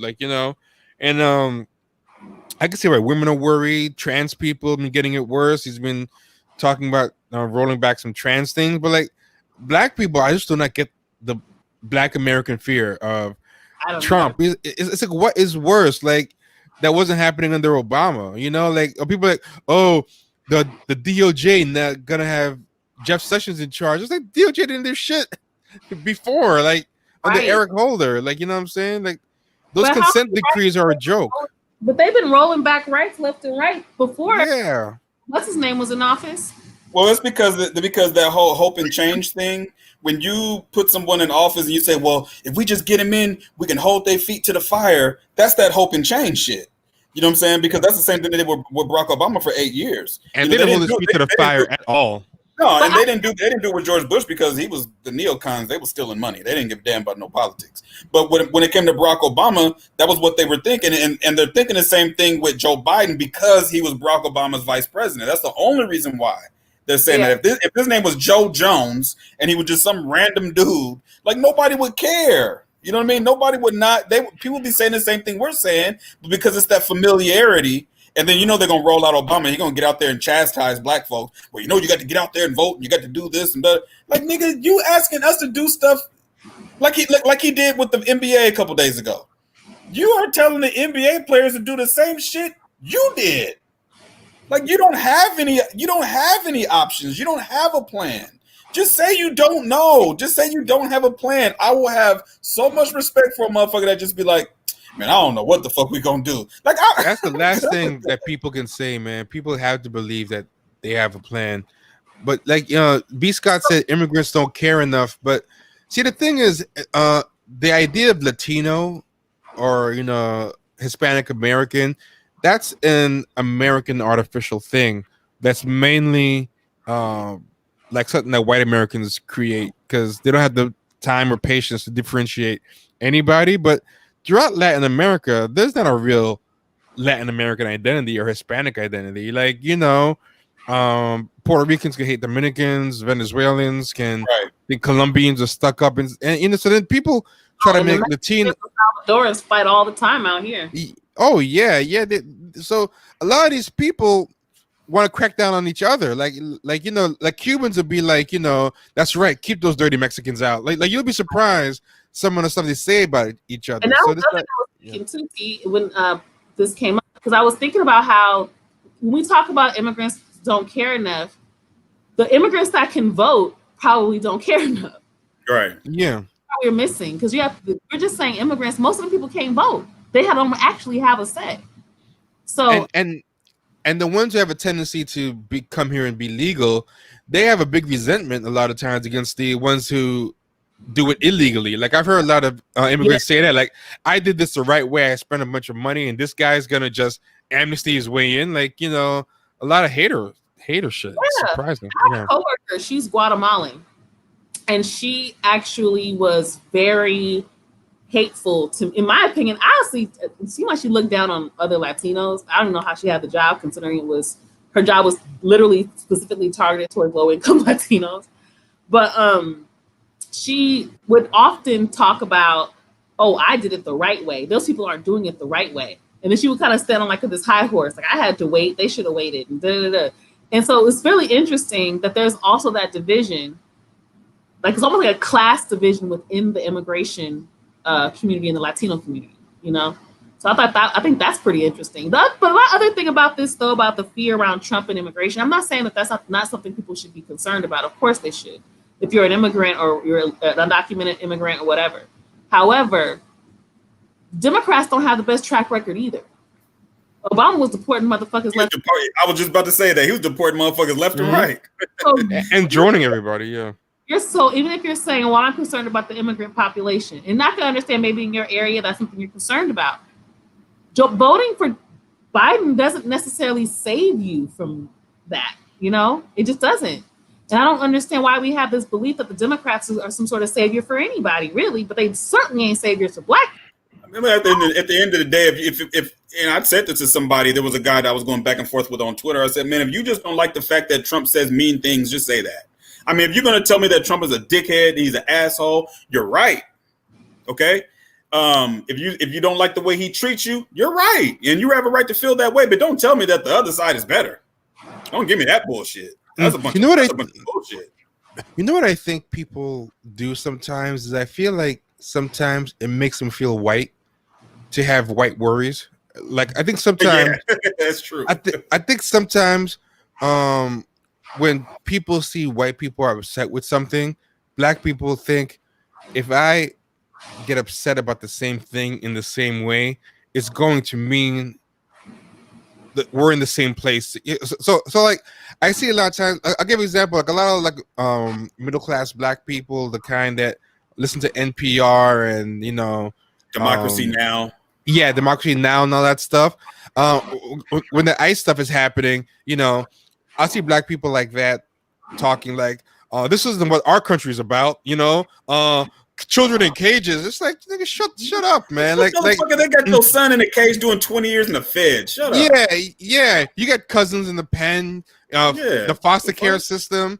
Right. I mean, it's like, who are you to be acting like a white person and pitying the immigrants? Like, they're doing better than you right now on average in this country. They're about to replace you with them. But they feel like they're in that high place with their white liberal friends when they get on the same soapboxes. They want to be in the same soapboxes as a lot of their white friends, I think. And right. Oh, I like what Jeffrey Corley just said. Children in cages didn't pop up overnight. Thank you. They've been doing that. They've been doing that in America. People just aren't honest. Like, yeah. And I also touch on what T was just saying. I have no problem with people feeling like, okay, I mean, nobody wants to see children in cages. Let's just like that shit. No human being can see children in cages the way that we saw them and think that's okay. Nobody thinks that's okay. Where I have the problem is when you try to make it your soapbox and you're using it. What do they call it? What's that word you always use? You guys always use? What's the word? Come on. Mm-hmm. What are you talking about? Virtue signaling. Virtual signaling. Yeah. It's like let me just show you how I'm liberal and how and as a black person, to me that bothers me because that seems like you still want acceptance from white people. Yeah. And acceptance from liberal spaces, and I have a big problem with that because I feel like then why isn't your focusing your energy on helping our people and focusing on that, talking about our issues? Another thing people keep asking me is, so what is the black agenda that you? I never had a black agenda, so I don't know why people keep asking about a black agenda. I don't even know. Like, I don't have a list of things right now. Like, yeah. What's about the black agenda? And I said I didn't have anything about the black agenda. But there's this idea that we all have this. If you don't want to support Biden, you have to have some sort of plan in another direction. But go ahead. But you don't have to have one if you're supporting Biden. You just let him just go and do what he wants to do. And this is the thing. And even in the media, and I used to laugh at Trump when he would say fake news and stuff like that. I understand what he's saying now. Because what's funny is that when Barack Obama the kids was getting thrown in cages and deported, nobody put that on the news. It wasn't on the news at all. It's on the news now. So there's a fight. There's a fight even in the media because the media does not like Donald Trump because he talk about him like they got a tail. You know what I'm saying? So now they also have to paint him a certain kind of way. So they're not going to give us any information on Joe Biden. They're not going to give us any information on the truth. They're going to do whatever they can to get him out and then do the same thing like the other liberals are doing. Well, let's just hold his feet to the fire when they get him in. I ain't got time for that shit, dude. By the time we have another run of another president, I'll be in my 40s. I ain't got time for that shit. You know what I'm saying? Time is moving along, and it's still the same old playbook, the same old dive over the top from the 1 yard line and the damn fumble. And I'm tired of seeing that shit. I don't want to see it. So what I tell people like this is, well, what are you going to do with your vote? I'm going to use it like money. If I don't want to give somebody my money, I vote with my money. If I don't want to support you with my money. So that means if I don't want to support you with my vote, I don't have to. Thank you. I don't have to. That the Democrats are entitled to our vote because they're you're not. If you don't vote for Biden, then you're voting for Trump. The people, and this is what I said this on my vote. That's what that implies, and they don't realize. I said this on Twitter the other day. I said these people think they got black women in the bag by basically coming out and throwing some woo chow, and a whole bunch of other shit, and they think that's good enough because that was what they were saying. They were basically, I forgot the lady's name, but she was saying that, oh yeah, this election is going to come down to white women and black men. So you think black women is in the bag that much because y'all done gave a couple woo chows and the AKAs is strolling and stomping the yard. That's all you got to do to get black women to vote for Democrats? That's disrespecting black women like a motherfucker. I mean, unless you ain't got to give black women nothing tangible. What is the thing about, honestly, I don't think black women are really supporting Kamala as much as people think they are. I don't think they are either. Back when everybody was running in the, what do they call the primaries? I remember when everybody was, not the prime, is it the primaries? Yeah, whatever that is. Yeah. When that was going on, black men supported Kamala more than black women did. Yeah. That's true. Yeah. Was saying that black men supported her. And now polls and everything, yeah. And they supported her more than they supported any other candidate outside of Biden, I think. But I really don't understand why people assume black women fuck with Kamala like that. Unless you're an AKA. I can see being an AKA and you fuck with Kamala like that because that looks good for your organization. You say you have an AKA. But at the end of the day, but even if you is an AKA, you might do an AKA, but your son is in the pen. I don't see black women in the bag. I don't see black women pro Kamala like that. I have not seen it. I have not. But even they shouldn't be. They shouldn't even be in the bag. They should or shouldn't be. I'm not saying that's beside my point. My point is saying that I can see people saying if you only see AKAs getting happy and shit, you might think you have black women in the bag because they're AKAs. They're gonna be happy about that shit. But I don't see any other black women being super excited about Kamala Harris. Nobody. I'll tell you right now, California don't even fuck with Kamala Harris. Fuck no. I'll say black California. White California loved her. Oh yeah, of course, yeah. I love her. And there were so many instances where she dropped the ball on black shit, on shit black people were concerned about, that we just stopped fucking with her. She dropping the ball on black shit now. Remember, she was hopping, had her shoulders bopping. Oh, of course I ain't gonna do nothing and all that bullshit. Right? And did it with like a whole attitude and all that. I'm not gonna say that I'm gonna do something just for them. Yeah, I'm good. After I seen that, and then I seen it was somebody from, I think it was Yvette Carnell's crew. They was at some event where she was at, and this is when she had just got named as the VP. She was trying to get in the car, and he was like, "What about reparations?" He said it like 3 times. He wasn't being rude or nothing like that. He was like, "Well, what about reparations?" She get in the car and said, "Well, what about something?" She said she did a whataboutism. I was like, I'm not fucking with that.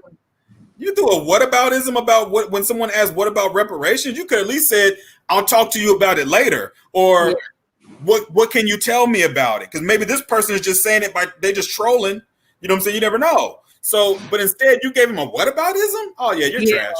She's that. I mean, yeah. But I want to look at Outlaw's messages in the chat. He said, people are voting with their emotions. People don't research. Well, yes, they are voting with their emotions. The number one emotion right now for them is fear. Yep. But the other thing about people don't research, that's my big problem with just telling black people to just go vote. That's like, hate that. Like they always just have this thing, go vote, go vote. Nobody's telling you and there's no educational on it. What do these policies mean? What does this proposition mean? What's gonna happen here? You just tell niggas to go vote. And the only thing that these people are concerned about really is the president. None of these people know what's on the bill. The same people that were fucking telling me about Biden and Trump, I gotta go vote, I gotta vote because I gotta get Trump out. In California, it's a blue state anyway. The same people telling me that shit don't even know the propositions that are gonna be on the California ballot. Right. They telling everybody, you gotta go vote because of Trump. Meanwhile, I think I've said this before on this show, California wants to turn misdemeanors into felonies. Right. That's valid. These same people telling people to go vote for Biden don't know that shit. And then you got this shit. Oh yeah, it's like there's no real strategy behind it. Just telling people to go vote. Just vote. But getting on this vote or die thing, like, dude, stop. I know, that's like, come on. Even Puffy was saying earlier this year about no black agenda, no black vote. So even Puffy's not saying vote or die anymore. I regretted the whole vote or die thing, but I don't know. Yeah. I don't always trust Puff. I think he probably switched back around anyway. He's very savvy. As a businessman, he's extremely savvy, so I'll give him that. But I don't. He's interesting. Yeah, I just feel like we can't just be out here telling people to go vote and we don't actually know what's on the ballot. But that really bothers me because that lets me know you don't know shit either. You're just talking. Yep, Justin. Yes, it is. They want to turn misdemeanors into felonies on the California ballot. I'll tell you. They just passed that SB, what is it, 425 or what it was down there in California about the pedophiles and shit. Oh, I don't even know about that one. It's one of those bills where if the victim is within 10 years, you don't have to register as a sex offender. Oh, I didn't even know about that. So if you're 21 years old and you sexually molest an 11-year-old because of the 10 years, it's up to the judge's discretion if they want to make you register as a sex offender. I was like, well, I'm not tripping. That's California. I know that's that's the state of pedophiles. Come on. You know what I mean? Yeah. It is what it is. Yeah. I'm not shocked by that. It'll be in another state soon. I mean, none of that shit. There's nothing to really surprising me much anymore. No. Because I've gotten older, I feel like I see why older people just be like, yep, that's what it is. Yep, they've become exhausted. Jaded, you know what I mean? Jaded and exhausted. I like what someone said. It's not, they don't really want you to vote or die. It's vote for them or die. Absolutely. Right. Absolutely. And by them, it's the liberals. Yep. They definitely don't mean the liberals. The liberals are pretty much the ghost. They want to scare you into doing everything. The Republicans just gonna tell you, motherfucking nigga, get out the way. Yeah. Nigger move. All right, fine. You know what I'm saying? At least I know where you stand. Whereas these motherfuckers gonna pass a bill, some legislation, slide some shit up under you. Be like, wait a minute, when did that bill pass? Well, it's a felony because I got pulled over for not having a tail light? What the fuck? Oh yeah, if you would have voted that one time, see that bill right there? That's under that bill. That's under that. Oh yeah, sorry. That's how Democrats. That's how they work. You know what I mean? They're gonna fuck you for life. To where the Republicans just gonna call you a nigga to your face and they ain't giving you shit. I can respect that shit. Don't give me shit. I'll work for whatever. I gotta do what I gotta do. You ain't gonna do nothing to me that you haven't already been doing. Okay? There's nothing Donald Trump is gonna do to us that he hasn't already been doing. So you're not gonna scare me into what if he wins again. Motherfucker, I lived through 9/11. Okay? I lived through that shit. I lived through the Bush era. And I halfway remember the Ronald Reagan era. I was a kid, but I remember how fucked up. The 80s was fucked up when Ronald Reagan was president. Everybody was smoking crack, broke, homeless, and unemployed. Wait, I might have been born. Yeah, Ronald Reagan was president until 88. Or what was it? 88? I think. Yeah, 88. He was president from 1980 to 1988. Yeah, you got 8 motherfucking years of Ronald Reagan, man. Imagine that shit. And what people don't remember is liberals, Democrats loved him. There was a whole thing called Reagan Democrats. I think he might have won. I think he might have been the last Republican to win New York. I think he won New York. Damn. Yeah, I could be wrong. Someone can Google it for me. But the same way Californians will tell you about Kamala is the same way New Yorkers was telling us about Trump. It's the same shit. Yep. New Yorkers, even the mafia was telling people, Hey, don't fuck with that dude. He's a piece of shit. I remember I saw an interview with Sammy the Bull Gravano, and he was talking about Donald Trump. He was like, yeah, he's a fucking con man. I was like, damn, if this dude's a killer, calling him a con man, shit. I think we're in for it. I'm sorry, guys. I'm just too tired. It's late. It's late here. Was it 12:35 in the morning? Yeah. I'm just beat. But yeah, I'll be more lively next time. I just gotta. I was just gonna say, somebody asked about Elitist asked about what's the deal with Prop 209 in Cali. So what's also on the ballot is Prop 16. They want to repeal affirmative action. So damn. In California. Yep. Wow. Also, there's a vote on criminal sentencing and cash bail reform. So there's a lot of really important shit that's on my local California state ballot. That's really that people really need to be looking at. So don't just go vote. Definitely go look and see what the fuck is on your state and local ballots. That's in fact shit that'll affect you quicker and swifter than anything Trump would put in place. Right. I'm sorry, y'all, but I'm watching these stupid ass Dodgers, bottom of the 10th inning, and it's fucking bases loaded, and this guy can't get anybody out. So sorry about that. It is what all it right, is. guys. I'll talk to you soon. Be good. Later. Bye. You didn't go into the divester thing you was talking about. Okay, so y'all, let me ask y'all this. Why do these people hate me so much? What's going on Twitter? The incels hate me. The film cells hate me, aka divestors. For those of you who do not know what a divester is a Black woman who has decided she wants to divest from Black men. What that means specifically, everybody has different answers on what that means. It never makes any sense, but it mostly sounds like they just want white dick. Yes, they do. Well, I think it's twofold. There's a couple of things. I think one, and I'm not trying to sound like an asshole, but I think a lot of them believe that they're ugly. And some of them are ugly because they always look a mess because they have a lot going on. And I'm not saying you got to wear makeup to look good and everything, but they're unkept. So a lot of them are ugly physically and inside they're ugly because you can be. I don't be having a picture, so I don't know. Well, some of them used to. And what happened is, I think back in the old Twitter, 2015, 2016, they were part of the whole Black feminist brigade. So a lot of them did have their pictures, but they had such a crew of them that had their backs. They would just jump into people's mentions talking shit, and they would get your Twitter page thrown the fuck out. Like I lost 2 Twitter pages for this shit. You know? So GM Play Fair, did I say something positive about Black men? What's funny is I didn't. I didn't say anything about Black men at all. In fact, the only thing I said was I forgot what it was, but whatever it was, no, they started jumping into my mentions about my pinned tweet, where my pinned tweet essentially just says that Black men and women need each other, period. We will literally not survive without each other. It's impossible. Anything that affects one affects the other because it's impossible for that not to happen. Kenny, are you affected if things hurt Black women? Do you have a Black daughter? Absolutely. Right. I got a Black mama too. And a Black sister. Mama. So if something is affecting Black women, does it not affect you? Absolutely. There we go.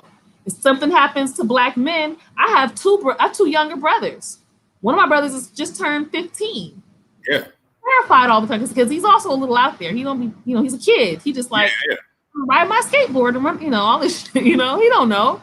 So I'll be terrified because anything that happens to Black boys and Black men affect me too. That's just that's the end of it. But for some reason, they got mad at that and then told me. So one girl even told me how it was considered a pick-me tweet, and it was because they called me a pick-me because of that. But they said it was because I didn't because Black men are the weakest links. That's what she said. I just blocked her. I didn't even respond to her because that's not even an answer to my question. It's not. It's the weakest links of what? Right.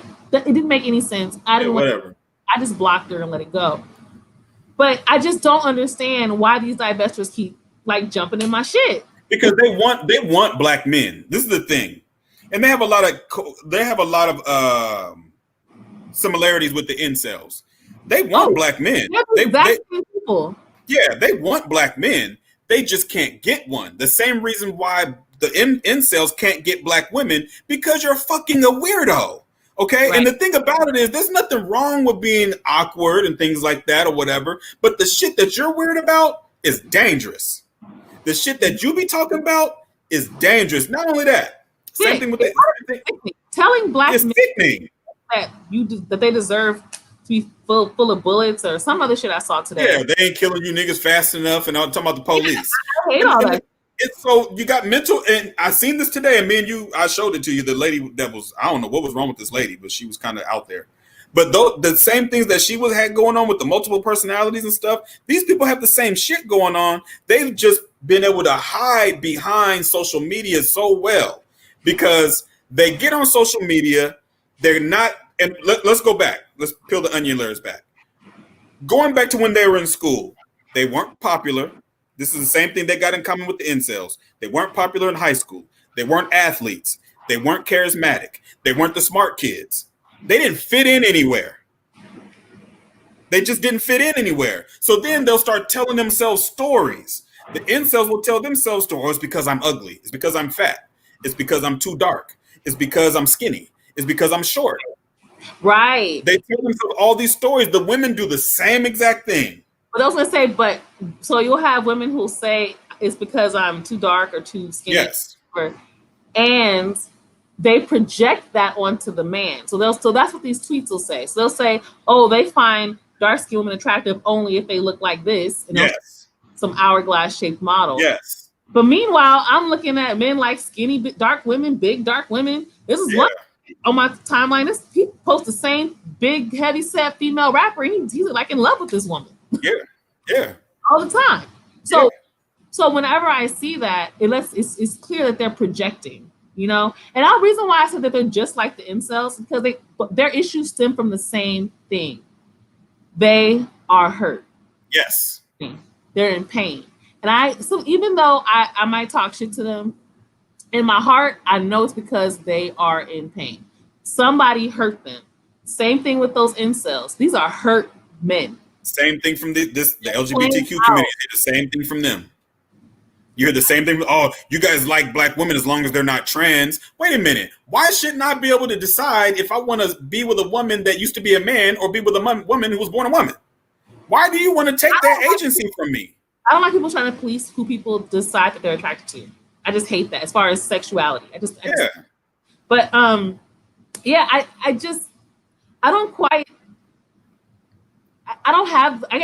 I grew up having a lot of issues. You know, I was a nerd. I was kind of a loser or whatever. I had a lot of friends, but I was a weird kid, you know? And I've been abused by black men, my father in particular. So you would think that I would just be so angry and so hateful to black men. But you know what I think the difference was between me and a lot of other women who've been through the same shit that I've been through, being abused by men, sexually abused by men, and all that kind of thing. The difference is I had other black men in my life. Yes. That were supportive and made me feel safe. Do you think a lot of these women usually, and this is my conjecture, they come from the suburbs? They don't come from the black community. I don't know. So I'll say certain ones, the ones that seem to have this idealistic fantasy about what it would be like with a white man, I think they definitely are from the suburbs. The ones that use certain insults towards black men, because they're using white supremacist rhetoric. Yeah. But they're the ones I just think are just hurt and from the hood. And I don't like to blame people for their own pain, but sometimes you do have a lot of instances where some people make bad decisions and they don't want to live with the bad decisions. It happens to men too. You hear a lot of men. This happened yesterday. A lot of brothers be on Twitter whining about Russell Wilson, whining about Sierra and her situation with Future. And the thing about it is, dude, why are you mad that this woman got into a better situation with a damn good brother? That's telling me something about you. No, the suburbs can be black. Somebody said suburbs can't be black. Nobody said that. Nobody said that. Be black. I just happen to find what happens in a lot. So I do a lot of research on black economic history. I think I told you guys that before. Yeah. And one of the patterns that you'll find in upper middle class and upper middle class black communities that there's a form of elitism. Yes. this, where they still appeal. Their goal is assimilation and to appeal to whiteness. That's Yes. why that they're also spewing white supremacist rhetoric, and they have this fantasy about, and also they have a fantasy about what it's like to be with a white man. Now, Yes. you only have this fantasy if you don't actually know any white people. So Yes. I'm not saying that there were no black suburbs. So I just want to clarify that. And it's funny. It's funny you brought that up. I do not fuck with Jamila at all. But go ahead. Yeah, and Jamila's dad is a cop, anyways. But and she has like 1,000 teeth on the bottom. I don't know. But I'm just saying, she's wrapped her mouth. I've seen her. She's a pretty girl. I don't want to be mean about that. I don't think she's ugly. She ain't got no ass. I know that. I don't remember. I didn't check out her. Girl, straight up and down like 6 o'clock. But I think a lot of times that people that do come from certain areas and are assimilated into certain cultures and things like that, sometimes it does end up being like a sorry, y'all, the Dodgers just scored a run. Sometimes I'm sorry. I'm a Dodger fan. I'm sorry. It's the bottom of the 10th inning. Sometimes they do fuck around and get caught up in their own, like I said, telling stories to themselves. You know what I'm saying? When you start telling yourself stories and the only type of people that you're assimilating and you're talking to is on social media. And I think that's a lot of times, a lot of those people, the men and the women, are between certain ages. Usually 25 to 35, 37. You know what I mean? And I think sometimes they've been telling themselves these stories for so long and they're so associated and socialized through social media that they found a group of other people that think like they do. And that's why my saying is always they skip therapy for Twitter. Because they really did. Problematic cause. I know you're joking. Don't worry. I was joking with you too, hon. I know they really did skip therapy for Twitter. How do I know that? Because the girl that I was talking to today told me she's got 5 people inside of her. And I was actually showed me the tweet. It's real. I was dead serious. I was being really genuine. I was like, well, have you ever thought about going to therapy? And she started telling me about something her therapist said, and all of a sudden I'm like, okay, so how does this work? And she was explaining how she uses her alter egos to create videos on OnlyFans and all this other kind of stuff. And I'm like, this is very interesting. So the first thing in my mind was, I was like, you know what? She's basically telling me what a lot of other people have going on. They probably haven't went the OnlyFans route, but the mental illness part, they have that too, but they just haven't told anybody. These people know how to hold this stuff in. They don't want to tell nobody that, hey, I'm fucked up. Like, that's the last thing people want to do, especially black people. They don't ever want to say that I need help or I need to go to therapy. They just say, oh, yeah, whatever. They'll blame somebody else. The accountability sucks. You know, the problem I have also is when I address the divestors is I get the guys who believe that group of people that found each other online, that they're bigger than they actually are. They're not very big at all. They're not that big of a group. The problem is you got people look at their Twitter algorithms and they think that this now represents the world. Because they got 100,000 retweets. You have argued with other people with the word divest in their fucking Twitter thing. Yes. So shit comes up, it's gonna come up on your timeline. Whatever your friends are arguing with folks, that's coming up on your timeline. The people that you follow typically are people who share similar ideas, beliefs, whatever. And not just that. When you make those wild tweets like that, the white supremacists is gonna start following you. The white liberals is gonna start following that really don't like black people. They're gonna start following you. There's all these people that's going to be in your business and agreeing with you under a dog AV or some shit. Right. So these aren't even real accounts and people. No. So what I get mad about is when I start to see these other guys. So let's say I'm going at it with the divestors. Then these guys start talking shit about black women as a whole. I'm like, wait a minute. And then what's so funny is I address that motherfucker. And then here come the divestors. See, you hate black men. Look at what these black men say about you. And I'm like, I'm not stupid like you are. Yeah. And he doesn't represent all black men, just like you coons don't represent all black women. Man, the bitterness is crazy. It could be. But the thing that bothers me is using these people as an example for all of us. Right. And they're not even that big of a group. Most of these black guys who have this hate and resentment towards black women, that's not as big of a group as we think that is. Very small. Because that's how the internet works. Yes. I think we forget that part of it. You are whatever you are interested in, whether it's bad or good or negative or positive, makes you feel good, makes you feel bad. Whatever you'll find it. On talking about, that's what Twitter's going to mostly put on your timeline. Yep. I don't get I don't get tweets from the incels because I don't listen and follow none of that shit. I only see it if they jump in your mentions or somebody else. I get the same type of people, the same type of stuff.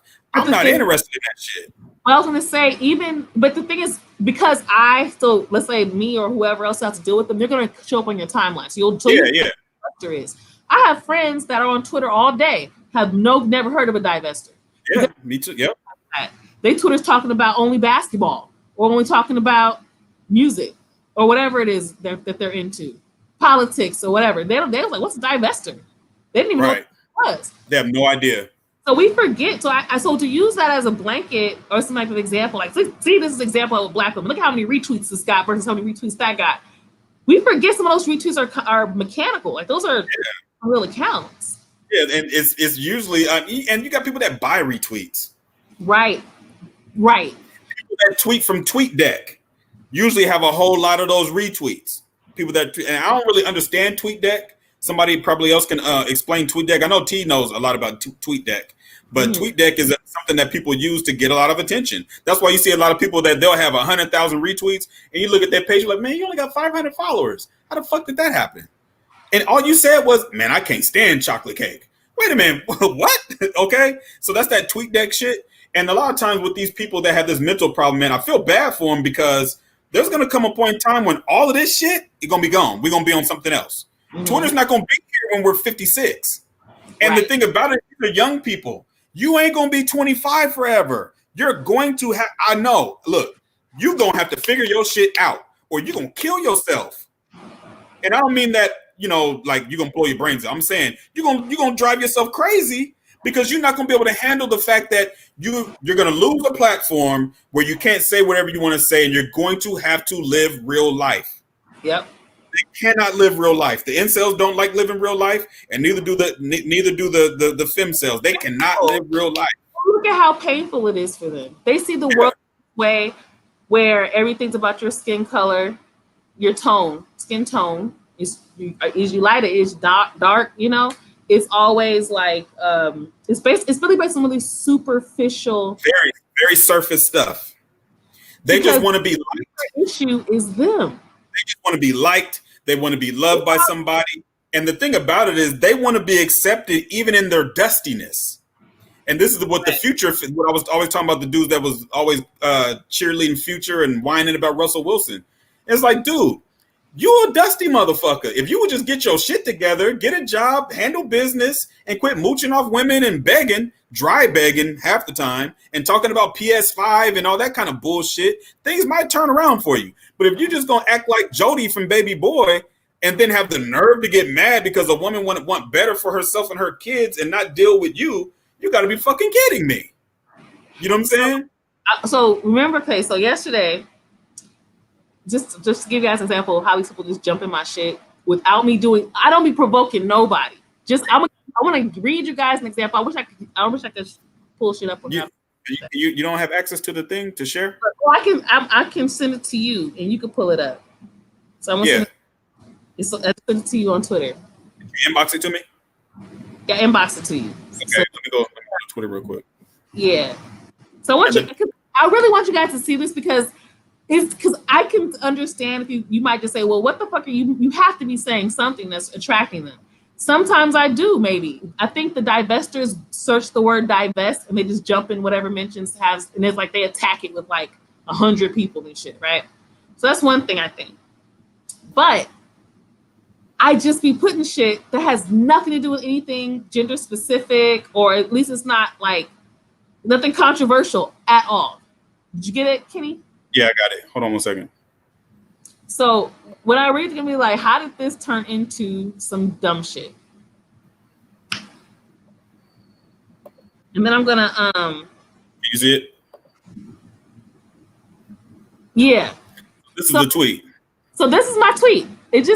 I was trying to be funny because I was kind of clowning another tweet that I had seen about black men, where the black men who like dark skin women with kinky hair or some shit, whatever they were talking about. So as a joke, I said, where are the men who like black women from South Central who work in media and rock purple twists? Talking about yourself. I'm really talking about myself. There's nothing controversial about that. Now, I get this other tweet I thought I should have sent this to you too. Well, I can scroll. I can scroll down if you. Okay, go to the guy, Gene Smith. He's the lion. I think Gene you Smith. too. Did I go past him? No, go down. Go down. These people are crazy. There he goes, right there, right under the skate guy. Yeah, if you could. Can you make that bigger at all? Oh, no. Go back. Not him. No, the lion. Oh, this guy. Yeah. I know. Yeah. So it says, this is his response to my tweet. Nothing wrong with that tweet. Yeah. I'm here waiting on y'all, but most of y'all want thugs or goons. And I think that's me quote tweeting him. Or if it isn't me, I hit him with the Alex L cartoon. Oh, you did. Yeah. And the thing, and he's been doing this for a few days. So I like what the guy said under him in response. He said, "How many black women from South Central who work in media and rock purple twist have you even met to know what they all want?" Like, what the fuck are you talking about? Yeah, it's like, he just revealed his incel shit out of nowhere for no reason. So then I respond to that. Go to the quote tweet. I think no, not the quote tweet. What else did he say? I forgot. Maybe it was the quote tweet. This one right here. Yeah. So I say, nah, we don't want men who are silly enough to think most of us want thugs and goons. Now this is where it gets good. Go to his his response to that. Wait, is it that one? He said you a strong 4 at best. Yeah, but I don't even know that has to do with anything. Nothing. And I didn't even, you know what's funny? I didn't even see that one till just now. But now look this up. No, you want thugs and goons. If not the case, black marriage will be rising. You only want dudes once your looks fade, bad credit. He's telling on himself. Like, what is my looks? 4, 10, 50, doesn't fucking matter. I'm pretty secure enough in myself to not even worry about that. But why does that even matter? Why are you so hurt by the fact that, what? Actually, what are you even hurt by? I didn't even say anything. Yeah. What are you? Does he follow you? Huh? Yeah. He follow me. Why? Listen, the other guys that were talking shit to me were also my followers. I had to block my followers, so my follower count keeps going down because I keep having to block people. Why are they following you if they think like that? I don't know. I think because they see me go at the divestors. Oh, it's that enemy of my enemy type of shit. Yeah. So I think that's what it is. But I didn't say anything negative or mean or hurtful. He just came out of the gate saying, "You guys want thugs and goons." What? First of all, I'm a swear. Well, first of all, you got to remember these people don't have any gray between black and white. Right. Their emotional intelligence is nil. So it's always either you got to like me. Right. You have to like me, who's dusty and fucked up, or you only like niggas from Rolling 60 Crip. Like, right. What the fuck? What's crazy is most black men are not thugs. No. 99.9% of black men are not thugs. What the fuck? No. Because what it is that he's a dude when he was growing up, and he's probably watching this right now. He's a dude that when he was growing up, again, like I said, he probably wasn't athletic. He was probably ugly. His relationship with his mother. What did I tell you guys? If you guys want to check it out, the Iceberg Slim audio book is on YouTube. And I've read that book 1,000 times. But Iceberg Slim said he thinks that part of the reason why he ended up the way he did is because his mom had an issue with men, where his mom was with a man that took care of the family, raised them, and all these kind of things. And she left that man for a dude that beat the hell out of her, was an alcoholic. He said the dude that was in love with her, it was so bad, he was on the ground crying, begging her to stay, and she still left with this dude. And he feels like that's what pushed him, or one of the things is he got molested when he was young too. I'm sure more than one thing. Yes, it was, but that was one of the things that he thinks pushed him to the pimp game. Now these dudes these days, one, they don't have the heart to be no pimp. Like, they ain't gonna do that. But they hate women so much because they have not had a good relationship with any women, including their mother. Yes, and more than likely it's their mother that triggered all this. Absolutely. Whether it was him or she hated him. Yes. You know, it's also interesting that people who don't have pictures in their profile have a lot of shit to say. Yes. You can't. It's hard for me to take a person with no picture seriously when they are trying to insult me in any way. Not even just my physical appearance, just trying to insult me at all. You don't have a fucking picture. Yeah, right. I don't even know if you're a real person. I don't know if you actually exist. What it does for me is I'll just roast you even harder, because what I'm gonna do is, because I know that you have your insecurities, and the only reason why I'm doing this is because you're being an asshole. So I gotta return the favor. So what I'm gonna do is say, "Oh, you don't have a picture because you ugly as fuck," and that's gonna bother the fuck out of you because I know you believe that you're ugly. So that's what's gonna get you to leave me the fuck alone. I'm gonna call you ugly, and I'm gonna say it over and over and over again. And I'll find the funniest gifts that I can find to Bye, prove Phil. that you're ugly. Who's going home? Phil. Oh, Phil B going to bed. All right, holler back, Phil. I'm gonna tell you that you ugly, because I know those are the things that bother you, because you think that you can just throw stones and hide your hands. Because when you hide your picture, that's basically what you're doing. You're throwing stones and hiding your hands. And the thing about it is, get the fuck off the internet, man. Log out. You a pussy. You a pussy. Yeah. Let's keep it all the way 100. You a pussy. Yeah. You really is. Not even a wet one, just a pussy. No, you're a dry ass pussy. That's right. It's like you just gotta you can't be on the internet not as a real person. Like, this is one thing I'm about me. Anything you see me say online is something I would say in person. You're damn right. I am who I am on social media. I am that person in real life. I'm not bullshit. On top of that, I'm a very nice person. There's no person that I've ever met, online or otherwise, that it's like, oh, she's just this mean person. I'm a very friendly person. When I debate now, I can be a shark. Hence why I'm on Champagne Sharks. But sometimes online people read shit and they misread it, or they read it in their own tone, and they're mad even though you didn't say it in whatever tone that they took it in. Right. And that drives me nuts. Like, it drives me fucking nuts. But I always try to be as sincere as possible. And so I really get annoyed with people who aren't themselves. If you're not yourself, then, And I said this earlier today too. There's a lot of people, I said this earlier today too. A lot of people create a personality. So you got the divestors and you got the people with that type of mental illness, but then you got these narcissists. So you have people that create a personality on social media. And I seen a woman call out her husband on it. This was today. She called out her husband because she went to her husband's Twitter page and he was on Twitter just acting a fool. And she was like, you don't act like that in real life. Like, why are you doing that? And he didn't really have an answer. And I quote tweeted and I said, I've been saying this for a long time. You have a lot of people that create a personality on social media and they start playing into it like that's who they are. So you have these dudes that say a whole lot of wild shit. Then you get women on there that try to make it like they don't care about no man. They don't want no man. If they want a man, he got to buy a Birkin bag. And I'm notorious for doing this. I always go to their page. I blow up the picture. I'm like, nigga, I wouldn't buy you a taco. What the fuck? What are you talking about? Even if they look like fucking IG models, like, I'm buying you shit. even if guys are buying you shit, so the fuck, like, as far as I'm concerned, if niggas is actually buying you shit, you not on the internet talking shit about everybody else. Like, Yeah. All the women that I know that look like models and got niggas buying shit, they not on the internet calling everybody else broke. They sure the fuck ain't. They're not on their internet antagonizing niggas for no reason. They don't even fucking know.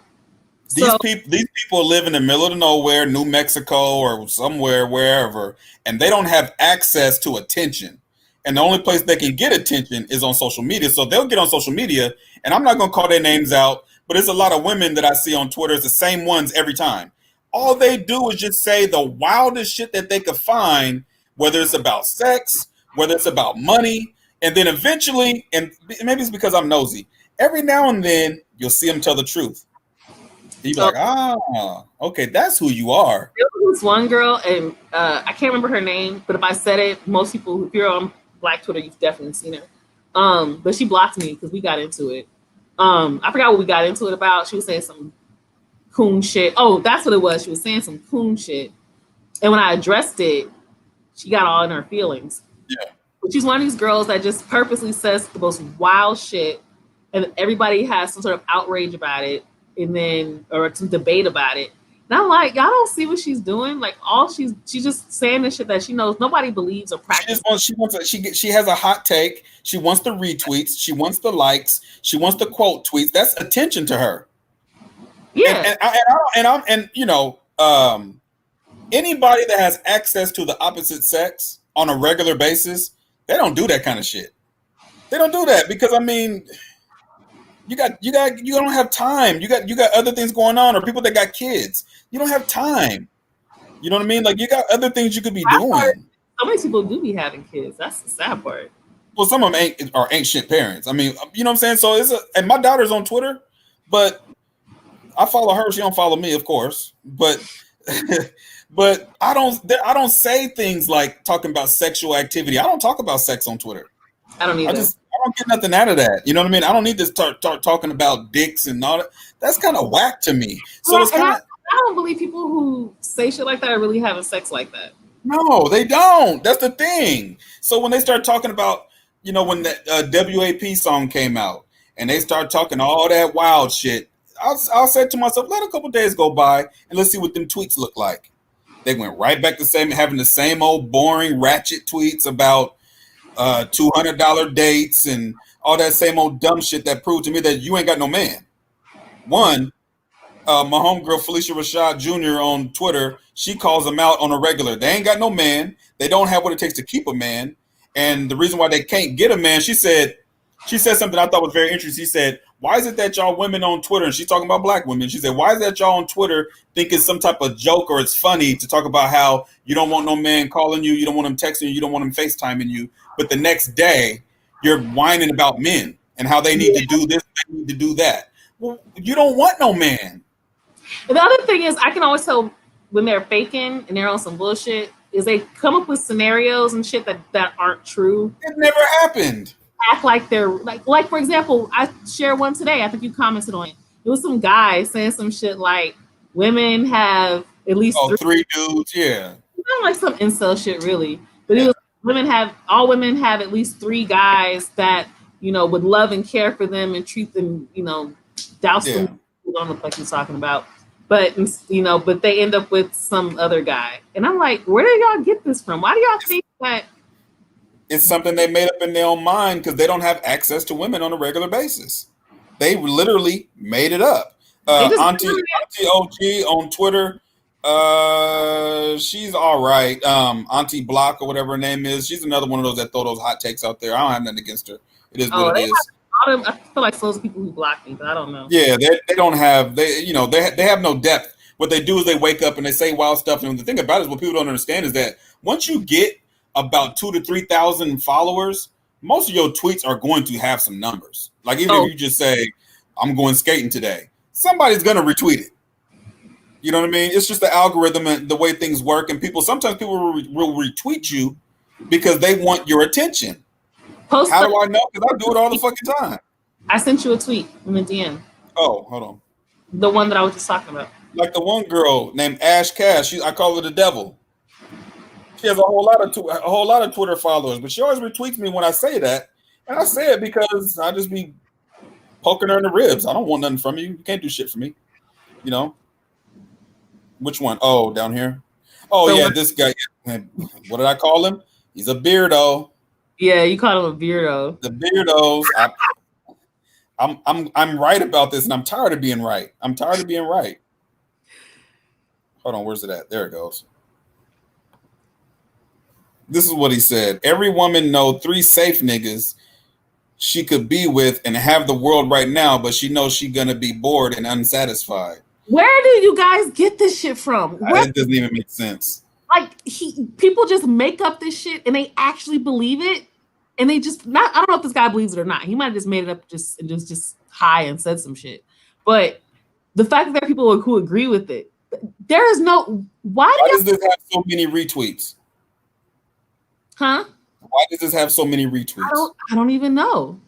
Because and it was crazy. People are like agreeing with it and shit. And I'm like, y'all know y'all lying. Now he's got 9,000 followers, so he's gonna get people to retweet it just to be snarky and to be halfway funny.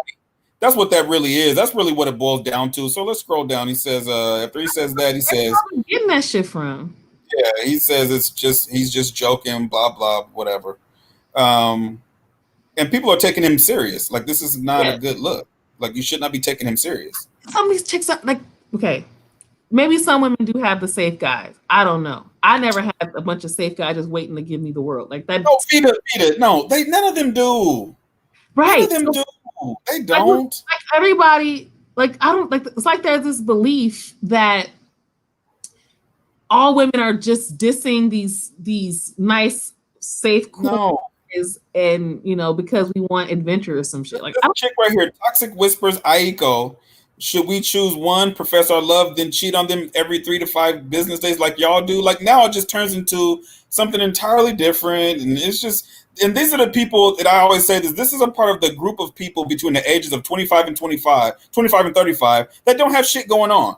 And this is what they do all day is sit up trolling on Twitter all day. Why? I don't know why. I don't know if it's a generational thing. I don't know. But they sit up trolling on Twitter all day and this is all they do every single motherfucking day. Every single day. Look, even if I had 10,000 Twitter followers, I wouldn't be talking about that shit. Like, that's corny to me. I mean, why just make up some shit? Because people believe in that shit. Then you end up having debates with people and they act like those are facts. Yeah, and they really are being serious trying to argue about it. Like if you're a comedian and this part of your stand-up routine, I definitely get that. That's different. But sometimes it's just funny. I always find it interesting whenever I see, but just that perspective for whatever reason, not just that particular tweet, but just that perspective that women just have these guys waiting in the cut. Like that. Not in the real world. And I get it on social media because we create personalities. So we start creating stories and we start creating scenarios more than anything of things that more than likely would never happen. But this all, a lot of this comes from when those girls told that fake story on Twitter about going to Florida and saving some girl who was hoeing and all that kind of shit. And they tried to make a movie out of it. That's where all this stuff started. You know what I mean? Where people can just get on Twitter and lie. And my thing is this, I don't like people that lie for nothing. I like what Colonel COVID Gaddafi said. I think you're absolutely right, actually. It happens, but mostly in high school. It's right. Yes. That's not what when kids are trying to figure themselves out, what they like, who they like, who they are, and let's not act like they weren't the kids who were like me. Nobody liked me in school. It wasn't those kids. The Zola effect. That's what it was called. I didn't have my first date till I was like 19. So, but I mean, it's like these elitists are saying, y'all think they get these takes from movies and TVs? No, because the movies and TVs get them from them. Yes, so exactly. All these shows are copying off of these takes. Like the lady from Lovecraft Country said, she knows that the show is doing good based on the critics and how Black Twitter thinks. Yep. I'm like, what them are the last motherfuckers you want to approve your shit? You know what I'm saying? Because they'll lie. They lie about everything on Black Twitter. They'll shame someone and talk bad about someone just because, like, someone will come out and say, oh, y'all only like Sade because she was light-skinned and thin. Oh, my God. I hate that. Why do we gotta do that? Are you serious? You know how hard it is in show business? Don't get me wrong. There is colorism in show business. Colorism everywhere, right? We know there's racism and colorism everywhere. We're not going to avoid that. But you cannot discount other people's talent and skills solely because they're light-skinned. Right. Sade, the band, and also because she's the front woman, because they weren't successful till they had a front, till she was their front. Sure wasn't. Yeah, they wasn't shit. And it wasn't because she was light skinned. She just had this voice that went with the music. And you know what's funny? She sounds like that in real life. Probable call. I mean, Death God 6Q3. That's sweet. Thank you. It's very sweet. Yes, Twitter's being mined for content, so now they're vying for visibility. Yeah, and they do that because they want to get the discussion going. Yes. So you guys are already talking about it. They make a show about it, and now y'all arguing about it on Twitter. Look at Insecure. That's how they started. That's the reason why I don't watch Insecure, because it's like it's watching a live Twitter timeline. Yeah, I wouldn't say it's as much now, but definitely in the beginning. When it first started, I'm saying, when it first started. Yeah, I couldn't imagine a show like The Wire coming out right now. on Twitter because that's real writing, that's real stories. Like it would be hard to keep up with that on Black Twitter because when The Wire first came out, you get attached to characters and next thing you know they gone. You know what I'm saying? After season 2, by season 2, ain't no Avon, ain't no Stringer Bell. You know what I'm saying? So it's like, right. Is that what we're left with? Like we're gonna do a podcast. Have you been watching Lovecraft Country? I haven't yet. It's on my list because I want to watch it. I want to talk about it with you guys. Yeah, because we're going to be on the pod and we're going to be talking about that because this is one of the issues where I'm only 3 episodes in and I'm seeing some of those predictable. Okay, so don't say nothing else. Black Twitter bullshit, and I'm like, man, I don't. So I won't say anything. I'll let you watch it. Don't bias me. I'm not. I'm biased. You know me. I'm a Debbie Downer about everything on TV. So Pablo pauses. In the chat, he's do you see his? Where? I thought it was funny. Watch when this show really pops off like it should. Folks gonna say Vita is playing single just for the views on the show.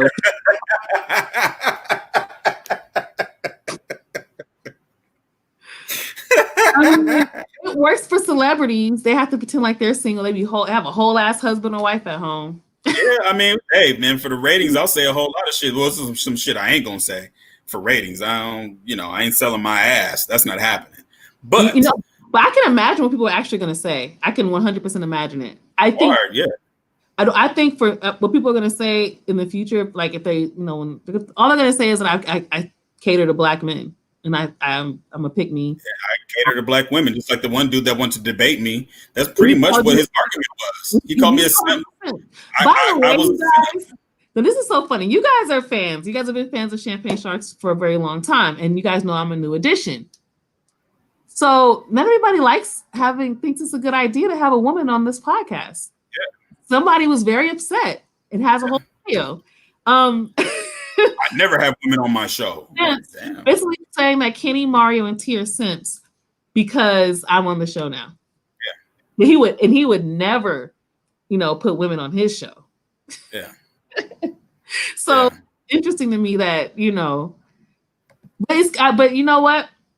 That means you're gonna cleanse your fan base. We're gonna get people who are dedicated, like the people in the chat now. We gonna push this thing. Adidas Elitist. Yeah, Georgia Ann Muldrew is dope. So is her husband, Dudley Perkins. Dudley Perkins is dope too. They're all on Stone's Throw, I think. Georgia Ann Muldrew is working with a lot of people. She's actually worked. I think she was working with I want to say Elzai. Yes. That whole Stone's Throw crew, Elzai. I don't think Elzai is Stone's Throw. He's not still. I thought he was Stone's Throw. No, I think he's indie. Oh, okay. Mm-hmm. He was in Slum Village. Yeah, Georgia Ann Muldrew. He was also on a lot of songs with Strong Arm Steady. But Georgia Ann Muldrew did I think he was on the first Strong Arm Steady. I'm not sure. I think he was on the first one. He wasn't in the group, but he was on a couple of songs on that first album. Oh, okay. I was like, what? He was on the first Little Brother album too. Yeah, I think so. Yeah. But Georgia Ann Muldrew did a dedication to Michael Jackson that was dope. Came out a long time ago. Probably about 6-7 years ago. She did a dedication mixtape or an album to Michael Jackson. It was dope. It was real dope. Just me knowing Kenny alone can have me throwing the idea of the Sharks simping. Yeah, he knows me in real life. First of all, Kenny's an asshole, so he's not a simp. He is. No, look, I said I'm not a nice guy. I'm kind. I'm not nice. I'm a kind. You're a very kind guy. You're very kind. I'm just not a person that's gonna let me just tell me anything. Like I'm not that guy. But I couldn't even imagine Kenny being a simp because so first of all, he's so critical. He's so critical. Now, Probable Cause knows me in real life. I know him. I know his brother. I've known his brother. I've known his brother since 9th grade. Like I've known him in real life. He's been in my house. You know what I mean? Like he came to my house and I beat that ass in Tecmo Bowl, just in case anybody wanted to know. But no, the thing about it is, man, like tell the truth, Vita. Dudes like assholes. I mean, women like assholes. We like confident guys. Confident guy. And I'm not arrogant, even though I did say that on the last live stream. I'm not arrogant. I'm just confident. And the reason why I'm confident is because, just what all I got to lose. Right. And I think that's the thing. I think because assholes just tend to be very blunt and appear. Yeah, I'm not that. No, I'm not that. Yeah, you're not. Well, you're an asshole, but you're not that asshole. No, I'm not gonna be okay. Fuck you, bitches. No, I'm not. No. You are not disrespectful. I have never. That's one thing I can say about Kenny. And I've been in a lot of spaces that are male dominated, especially when I working in hip hop. But Kenny has been 100% respectful. And I don't even just mean like respectful, like he doesn't hit on me. I mean like he's respectful in like respecting my ideas, my opinions. I have an idea. He's like, oh yeah, let's figure it out. Like so, not everybody does that. So Kenny is just very, very respectful. He's just an asshole, but he's very respectful. I'm not letting that go.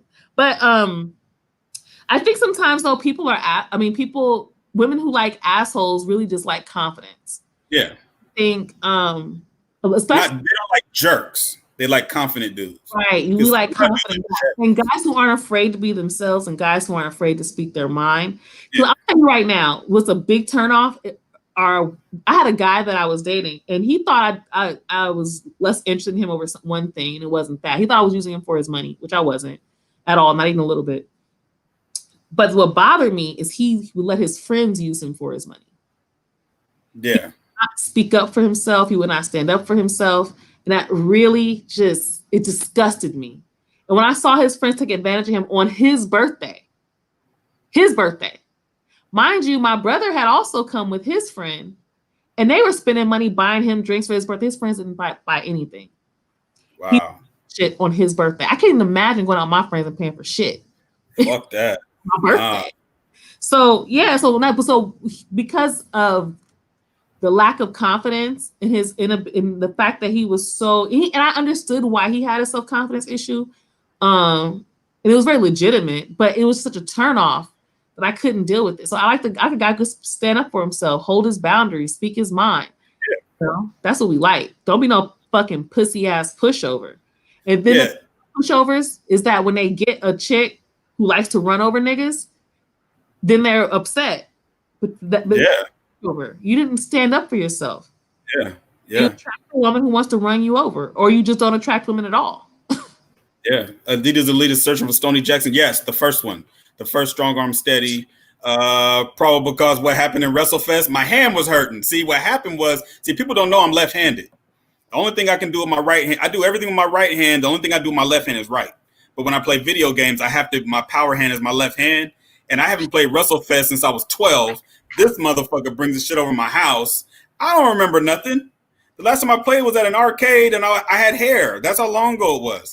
But you can't get away from that ass whooping I gave you in Tecmo Bowl. And no, I did not use Bo Jackson in the Raiders. So Colonel COVID Gaddafi, no, I did not. You can even ask Pro because I did not use the Raiders. So no, it was a thorough ass whooping with 49ers, I think. I think it was 49ers. But I think sometimes, and me and my brother, I have a brother. And the only difference between my brother is your complexion and has dreads. So my brother is not an asshole either, but he's always had that infectious person, being charismatic. And that's one of the things that I've always been told, Kenny, you're really charismatic. And I'm like, yeah, but I don't want people to think like I'm putting on an act. Like this is really who I am in real life. Like I'm a cool dude. I just be chilling.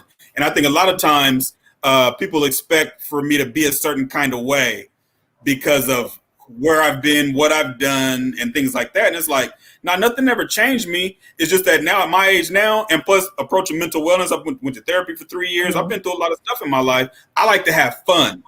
So I don't want to be around people that's whining about women all day. I don't want to be around women that's whining about men all day. Because look, at the end of the day, like I said, I've hit on Ladybug Mecca before in real life. I've hit on Erica Badu in real life. Look, I don't give a fuck. Lady of Rage. What's the worst that can happen? They're going to say no. Or I'm going to just have a conversation with them, be cool, and then we'll follow each other on social media. Like me and Rage followed each other, and then I think she got sick, and I don't think she's on social media no more. Ladybug Mecca followed me on social media. Erica Badu was just looking at me like, nigga, please. You know what I'm saying? And I was like, hey, man. She was with she was at an event. I used to work for this organization called Black Parent Initiative. And we used to host these doula events.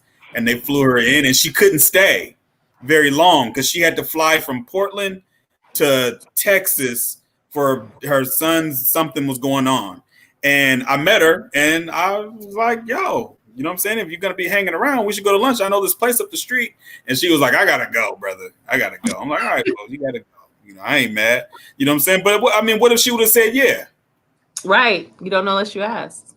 I could be the dude with Erykah Badu who y'all don't even know do nothing. Like, man, what do that nigga do? He just be with Erykah Badu. He don't do nothing. You know what I'm saying? I could be doing Champagne Sharks from Erykah Badu house right now. You know what I'm saying? And be like, who is this dude? You know, the TMZ and everybody. They're like, man, who's that bald head dude with the tattoos? Man, I heard his name is Kenny. What do he do for a living? I lie. Like, man, I just do construction, man. I ain't in the industry. I don't do nothing. I work with jackhammer. Colonel COVID Gaddafi is surprised that Lady of Rage? Yeah. I met Lady of Rage at Portland State University when I was in graduate school. Her and Chairman Fred Hampton Jr. came to Portland. I didn't know that they were dating at the time. And me and Fred is hella cool. That's my dude. I didn't know that they were together. So when he came to speak, she was at a merch table. And I thought maybe they were just cool because, you know, music and, you know, whatever. So I go to the merch thing because I always support people. So I'm going to buy you T-shirts. And Chairman Fred, I still got the T-shirts in my closet. I bought some T-shirts, bought a book, some stuff. And I seen her. I was like, what the fuck? I was like, that's Lady of Rage in my mind. Now, mind you, and Adidas Elites probably know, like I know, Lady of Rage is thick than a motherfucker. First of all, she's like 5'10". She's not no small chick. So she's taller than me. I'm not 5'10". I'm 5'8". So I don't care. I don't care about that. I'll climb up her fucking back. I don't care.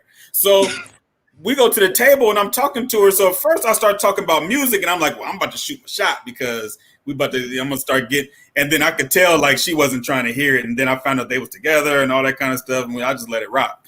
But what's the worst that could happen? I could have been with Lady of Rage. What, you never know. What's the worst that can happen? So I don't really trip. If it's a celebrity, I don't care. You know what I'm saying? The only difference between me and them niggas is a couple $1 million and attention. That's it. That's the only difference between us two. I make this much money. They make that much. Everybody knows who they are. They don't know my black ass. But if I was with them, they might. Look at that one black dude that's with Kris Kardashian. Who is that nigga? Who? Kris Kardashian, Kim Kardashian's mom. She got some black dude. There she go, Kris Jenner. The black dude that she with. I didn't know she was with a black dude. Yeah, this dude is just some random nigga he could be a sanitation worker for all I know. Is he a personal trainer or something? I think I remember. remember. No, he's not no personal trainer or nothing. He's just some dude that she's dating. Some dark skinned brother. It's so funny because I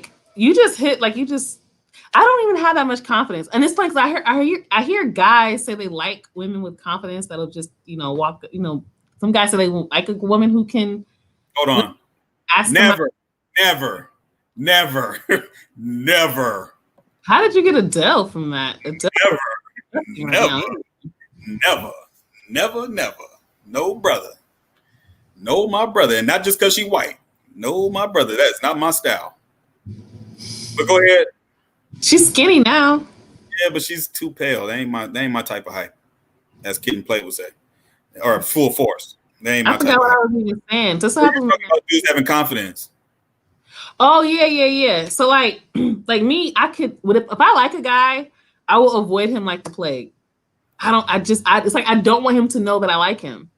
I'm gonna let you know. I'm gonna let you know. I think it's awkward after that because when you find out they don't like you, and then you're just like, you just move on. I mean, you roll with the punches. You know what I mean? I've been turned down from a whole lot of women before, but I've struck gold before. This is what I was telling the incel dude. Steph Curry shoots, 300 and something threes per year. He doesn't think about the ones he missed. He cares about the ones he made. And at the end of the day, in this society, for whatever reason, men chase women. We have to ask the woman, can we take you on a date? Can I rub your feet? Can I buy you something to eat? We got to do all that shit. Women don't do that unless we got something that they want. You know what I'm saying? And most of the time, women don't give a fuck about what we got. Even if you got money, women do not care. Most women don't. They don't care. Even women who say that they do care, and they might care, but they like you enough, they will get past it. Yeah, I remember when I was a kid. I have a stepsister that's older than me, and she met. This is when Wesley Snipes was hot, and she met Wesley Snipes. And the way she was talking about him, I think this is around the time. This wasn't New Jack City. This might have been White Men Can't Jump. Around that time, and she met Wesley Snipes, and she was younger than him. I'm guessing. I'm guessing she was younger than him, but she wasn't tripping. You know what I'm saying? She was like, "Yeah, it's Wesley Snipes." You know what I mean? My mom has met all. My mom used to work at the airport. My mom met Kareem Abdul-Jabbar, Charles Barkley, all these different people. She was like, whatever, I want no autograph, I give my autograph. You know what I mean? Women don't care about that kind of shit. And I'm not saying I was trying to get at Ladybug Mecca or nothing because of what they had. I think that they really do look good. I think Lady Rage is fine. I think Ladybug Mecca is fine. I think Erykah Badu is fine. I was really talking to them because I thought they was attractive. You know what I mean? I wouldn't, honestly, I'm joking right now, but I would not want to be seen on TV in the limelight because I'm with Erykah Badu. I'll be like, get out of here. You know what I'm saying? I don't even think that would be like fun to date a celebrity. No. I dated somebody who was just sort of popular in music, and that was hard. You know what's really hard about that is you got to watch people flirt with them all the time. All the time, yes. There's nothing they can do about it, and nothing they can do. It's part of the game. Yep. And it's hard to keep watching that. And then you're just like standing right there, yep. You know? And even if like they try to like bring you in or make sure you don't feel uncomfortable, you can't help it because there's some girl with her titty shoved in his face. It's part of the game. It's part of the game. You have to deal with it. I didn't even see that being fun or anything like that. Why not shoot your shot? Why not Vita shoot your shot? No. Why to let out had the exhale? I just don't have the confidence. And there are guys I've had crushes on that I wish I had the confidence enough to shoot my shot on. But I'm a believer that was like what you were saying, Kenny, that men tend to be the chasers, I guess, or the askers. Yeah. So, or like they like to approach the woman. So I believe that if a guy likes me enough, he'll do it. So unless he's like you. Huh? Unless he's like you, where he doesn't know how to give cues. But I feel like guys who really like a woman, they'll make the move. Right. So I figure if he didn't make the move, then he didn't like me. I flirt with women all the time. I flirt with Poochie every day on Twitter. I don't even know how to flirt. I'm not I flirt with V Almighty on Twitter every single day, just cause. I flirt with Jazz. Jazz with the ass. I flirt with Jazz on Twitter every day. You know what I mean? I'm not expecting nothing to happen. That's just what I do. I guess sometimes it's just out of fun, you know. It's fun, yeah. I mean, I like making people feel good too. Like being nice is nothing wrong with being a kind person too. You know what's funny? Guys tell me that I flirt when I'm not flirting. Right. And I think it's because I'm friendly. Like I'm just generally like in person. If I see you, I'm gonna give you a smile, hi, you know. And I love do that. And when I smile, if a guy's looking at you, not even like in a weird way, maybe you just look at you and I look up, I'll smile. Come to find out, they think that means it's time to approach you. Yeah, you know, sometimes a lot of people don't know how to have that conversation in person. Like one of the things that I do, because I'm talking to you doesn't mean I want to go out on a date.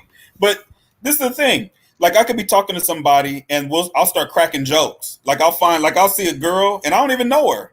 And then we'll be talking or whatever. I'm like, so what's going on with that shirt? You know what I mean? Like, you know, because I'm just a talkative person. I don't mind conversating. I didn't always used to be this way. When I was a kid, I didn't talk to nobody. I didn't talk to nobody when I was a kid. But as I got older, I was like, you never know what might happen. Shit, you know? Or you might make a friend. You know what I mean? You want to know something that's kind of funny? Most of the guys I've dated, I've met online. Really? Yeah. I only had one boyfriend that I didn't meet online. I've never had a girlfriend I met online. I've literally met my last boyfriend. I met him on not OkCupid. Yeah, I think it was OkCupid actually. Yeah, I met him on OkCupid. Oh. And then it's easier to meet people online than in person.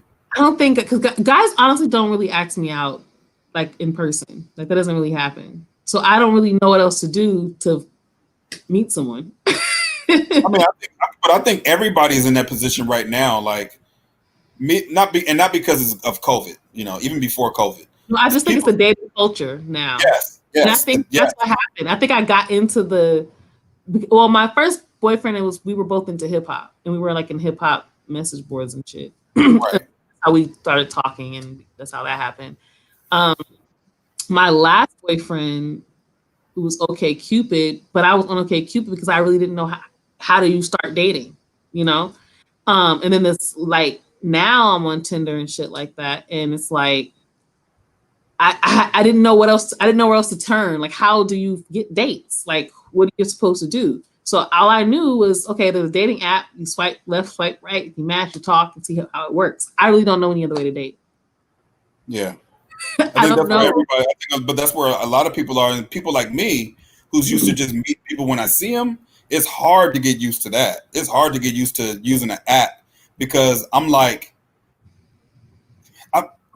it's one of those things where it's like people can just piece together whatever it is they think about you based on the app. And it's like, just because you saw me standing that way that day with those shoes on does not mean that that's what I am every day. Just because I said that on like Hinge, for example. But that's on you as the person presenting yourself. Like No. I'm just saying because you never know what people are looking for. Like on Hinge, where they say you can leave what do they call them? The things you can do on Hinge with the quotes or whatever it is. What is it called? What? On Hinge. What quotes? Well, you know how you can leave the questions of what if this is what I look like. The prompts. Yeah, the prompts. There you go. Yeah. It might just be a prompt that you had that day. I mean, I know you can go in and change it, but people will create it because we always talk about people telling stories to themselves. People will create an entire scenario and story based on a prompt. So you'll say on your prompt, "Yeah, I don't really care for watching Insecure." Then they'll turn that into some other shit. Well, I mean, again, you can't control what's going to be other people's imaginations anyway. But I'm a believer, I guess, because especially coming from like working with my brother a lot. My brother's a marketer, so I always think about marketing and what am I presenting, and what do I want to attract? Who do I want to attract, and how do I want to present myself that will attract that kind of person, right? So I'm very specific. So like my profile, I say something like, if I could just read it, because I'm pretty sure I could just pull it up. So like my profile, I said, let's smoke some herb and discuss Black economics and sociology while Nipsey Hussle plays gently in the background. That's not all of it, but that's just the beginning, right? So just with that, I said a lot about myself. I'm telling the person, I'm trying to see if there's someone who's interested in the things that I'm interested in. You smoke weed, right? I put that. These are the things I like to talk about. I talk about Black economics and sociology. Okay. Are you interested in talking about that shit? I like Nipsey Hussle.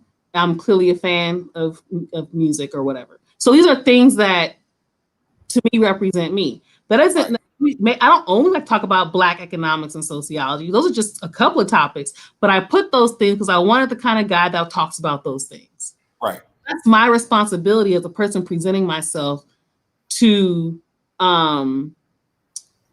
put myself out there the way I want to authentically show myself the best way I can. And the rest of my profile, I said, I am very ambiguous with big goals, that I appreciate a great guy with a big vision for his life. Again, that's me saying the kind of guy that I like. I'm trying to attract that. And at the same time, I'm showing a potential partner the kind of person that I am and the things that I think about and what I look for. Right. So that to me is my responsibility. I can't control people's things. Of course, there'll be some guys that don't even read the profile. Well, sometimes from a guy, most time guys don't read profiles. I know because I'm a guy, but a lot. I know they don't because they ask me stupid questions. Like, so I also put agnostic, and they're like, "Oh, I didn't know you didn't believe in God," and I'm like, "What?" It's literally. Yeah. So a lot of people, like when you go on these dating sites, and you got to remember also location it means a lot. So I live in Portland, Oregon. Yeah, that's the other thing. That's very true. Yeah, so being in Portland, being Black in Portland, and trying to attract Black people who are Black, if you know what I mean, is a hard thing to do because there's a lot of black people in Portland that are black but ain't black, if you know what I mean. Mm-hmm. So if I was in Los Angeles, like I've changed my location on Hinge to Los Angeles, like I've had a lot of success, but I'm not in LA. So you know what I'm saying? Like here in Portland, like it's pointless to be on dating profiles here in Portland unless you're hipster, black, white, liberal, some type of devil worshiper. Like it's just so much weird shit. I'm serious. I'm dead ass serious. I know you are. I know you are. Dead ass serious. And you've seen it. I've sent you profiles. Like, what the fuck is this all about? You show me. And what's so funny about it is it's a video of him swiping. So it's like back to back to back to back, just weird shit. So I definitely get it. I saw a question here. It said, what did it say? There's a question though. But BL? Picture on the beach though. I do not have a picture on the beach. I hate the beach. I know I literally hate the beach. It's like to me I hate sand. I hate being dirty. Anything in nature, I'm just not a big fan of. So no, I'm not. No pictures of me in nature at all. I don't. And the reason why is I don't want to attract a guy who thinks I'm going to want to go to the fucking beach. So that's what you see here in Portland on every profile, even the black people. And I think a lot of black people move here and they get so associated with white people, they start doing what white people do. So in their pictures, they got a dog licking them in the face. They at some fucking waterfall somewhere, or they drinking wine or a beer. I'm like, I don't want them to. Nah, man, I don't like animals. Nobody cares about that shit. Just take pictures. I don't drink. I don't care about having animals in my house because I don't do that. And I'm like, and I'm not going to no waterfalls unless I feel like working out. So I'm like, what the fuck? Now when I changed it to Los Angeles, so that's the funny thing. I pretty much put my location basically where your house is. So, so the crazy thing is, I'm in the area that's probably the most black area of LA. It is. So what the hilarious thing was, you get black people. They're from there was a lot of black people from Palmdale, and it looked like they were coming from some award show or something. Like, damn, these motherfuckers look bougie. Or it was the complete opposite. Like there really was no middle ground. There was a little bit of middle ground. Like the black people that lived in Inglewood, they were really bougie. And I was like, damn, is it like, Palmdale, they was kind of bougie. Remember, Inglewood's more expensive now. So yes, it's a suburb now. Some people are still scared of it, so it's gentrifying slowly, but it is bringing in more black people with money, and so that I can see that being the case. And because on Hinge, they always show you where people went to college. So when I see that, I'm like, more than likely they're not from LA. Oh yeah. So it's a lot of transplants. We get that up here too, a lot of transplants. So it's kind of hard to read people.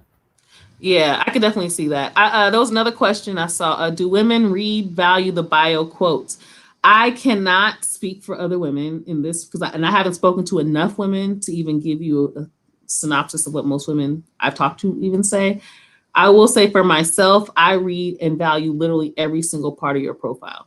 But the thing is, most guys do not have a thorough profile. Most guys sometimes don't even have a profile. They just have a picture. So all I can go by is your picture, and what song you chose from Spotify. I set my filter for black women in Phoenix and I still get white women on my feed. I swear. I swear. You said the same thing, Kenny. I think you were black women somehow. You don't even know how. Just slide under the radar. And I'm like, I didn't ask for you. What's going on here? They clearly put their settings on saying that don't try to. So sometimes I'll experiment just to see what happens. You put it on Asians, white women gonna show up. You put it on Latinos, white women gonna show up. You put it on You Only Want Black, white women show up. I'm like, what is the fuck? You know what I mean? So it's just, I don't know. It's just really weird. Dating is weird in this new era because social media, and I think a lot of people feel more comfortable doing that. A lot of people feel more comfortable not being approached because they're, I don't know, self-conscious or, I've had women hit me up on Hinge, and then we're cool, and then all of a sudden I changed my mind. I don't want to date right now. I'm like, all right, bye. You know what I mean? Like, what the fuck was that all about? I think you're a really cool dude, but I changed my mind. I don't want to date right now. All right, holla. You know what I mean? Like, They're better than me. I just put unmatch. Nothing. But after a couple of conversations, I'm gonna just shoot you my number. Look, hit me up, call me. And even if we text, I just stop texting. Like yeah. That's what I did with old girl. And the reason I do that is because I feel like it's generally pretty casual in general. Like, who cares? Right. So I just feel like if I'm gonna, I don't know, who cares? I just feel like who cares. This is in Portland, man. Like, you cannot, and people have this. I was talking to my homegirl Jamila, and she has this image that white women in Portland are all big and fat, like Honey Boo Boo, and I'm like, no, they do exist, but inside Portland, like, it's a whole lot of hipster granola, hair under the armpit type shit. You know what I'm saying? And I'm not interested. I know the kind of white people that are there. I know a couple of white people that moved over there that I went to college with. They live in Portland now? Yeah, and they're the kind of people that you would expect to live in Portland. Exactly. I just found out that one of them lives in Portland. The other one I already knew. But and they're both white women that I knew in college. But I don't even think that dating apps should be as big as they are. I don't either. Social. I really wish I was able to meet guys in person more. A guy did tell me once. He's like, it's like they feel like approaching women now is more taboo, so it's just easier to just do it online. The first thing they ask is, "Hey, what's your Facebook? What's your Instagram?" Like, why do you think guys ask me my Instagram a lot? And it's funny because I never want guys to see my Instagram because I have a lot of my trauma work on there and I share a lot of my story. And so it's not really helpful for what they want to know. They want to know about, you want to know about me? Call me. Pictures. They want to see pictures, Whereas I have some pictures, but I have a lot of like, we call it infographics and memes around mental health because it's about the work that I do. Right. Because some of them have a little bit of my story. I don't want to be, for your first time learning about me, you read about all my fucked up shit and you haven't had the chance to even meet me yet. I don't need you in my private business yet. Yeah, right. Get to know me, call me, text me, we can talk, but let's not get into my private. Like there's no such thing as privacy anymore. Yeah, that's privacy. Like I got pictures of my daughter on there. Like I don't need you seeing my family. I don't even know you like that. You know what I'm saying? So how about what's wrong with just calling and texting and then we have some conversations? And what's the difference between, look, I'm going to tell you more of the truth in person and on the phone than you looking at my damn social media because I'm crazy. I say everything on social media and Instagram and Twitter. I say a lot of stuff, but that doesn't mean that that's what I'm going to tell you. Right. I used to get into beefs like that. Tweets are stream of consciousness. Like they're just like a thought. Yeah, it's just a thought. It's just some shit I thought about, man. Right. Jack A got a fat ass and I tweeted it. I see people try to debate me on some like really random shit that I said. Not even like political or social, just some random shit. Yeah. Like I don't remember even saying that shit, but I was probably maybe high. I did. I used to get into it with my ex all the time because she would always complain about my Instagram and my Twitter. And I'm like, I'm sitting right next to you. Why do you care about what I tweet or what I post on Instagram? Like, I don't trip on your shit. Okay, I have a question. What is the pettiest thing you've stopped talking to someone over as far as dating? Oh, fuck. I'd have to think. The pettiest thing I stopped talking to them over? Mm-hmm. I didn't think it was petty, but man. I can't say that on here. This is some stuff I can't say. It was that girl that I was telling you about a couple last month, a month and a half ago. Mm-hmm. I thought it was petty because I've only known you for 45 days and you already talking to me about trying to have kids. I was like, why? That's not petty though. No. It's not. That's what I'm saying. So I don't superficial almost. So like for me, like I can't date a guy that doesn't like Nipsey Hussle. So stuff like that. I don't trip off. I have certain things like, this one guy, I was texting, we were talking, and he didn't know who Slum Village was or who Jay Dilla was. And I was like, I can't. Where the fuck is he from? I never, because the thing about it is. Motherfucker was from New York and knew nothing about hip hop. He was black? Yes. That's weird. Right. That's my point. Right? That's the thing. It's like, What kind of weirdo is black from New York and doesn't know shit about hip hop? Like that's very weird. I think he was a sociopath. You have to be. So I never had because I always think of like it's just really weird. I never. What are you laughing at? Gold Link. Oh shit! You know what? I believe you too. I believe you too. You know what's funny? I went on a date one time. That actually happened to me. I had a cold. This is like 5-6 years ago. I had a cold and I met this girl and I went on the date and I swear I thought the cold was gone. We go to this restaurant and I could not stop sneezing. Now I wasn't getting snot everywhere, but it was just like wham. I mean, it was just kept coming. I was like, fuck. I never talked to her again after that day. We never talked again. But I've never had I never think about stuff like that because I like what I like. You know what I'm saying? If you don't like it, that's fine. Usually a lot of times I get into disagreements over people about stuff like the way they want to live their lives or their decision making and stuff like that. Like I'll talk to a woman and they'll start talking to me about, their kids or something and I'm like, well, why'd you do that? Like their parenting skills or something. I'm like, why'd you do that? And that I don't even know if that's called petty. I think it's just trying to find where you match at. Cautious. It's just more cautious, but I've never really evaluate. Those are important things to evaluate. Yeah, but I've never tripped about something music that people listen to or nothing like that because I'm gonna tell you right now, you get in my motherfucking car, you listen to what the fuck I want to listen to. Don't touch me. No, it's not about the music they listen to. It's certain things specifically. So like that guy, it was the fact that he was black and from New York and didn't know hip hop that bothered me. You know what I mean? I would think that's weird. That's definitely weird. But for women aren't as into music like you are normally. To be honest, a lot of guys aren't into music the way I am. That's weird to me. Very few guys I know are into music the way I am. No, but you thought I'm really into music. Yeah. Like, most guys, they might like something, like they might like hip hop. Very few guys I have ever met have been like as detailed. I mean, all the way down to like I can tell if the song has been mixed right. And he was in his 30s? Yeah, he was still older than me. I'm pretty sure he was older than me. Damn. What the fuck? Like maybe 37. Listen to Daddy Yankee, Bruce Springsteen. No, I didn't keep talking to this man. You didn't even give him a chance to figure it out.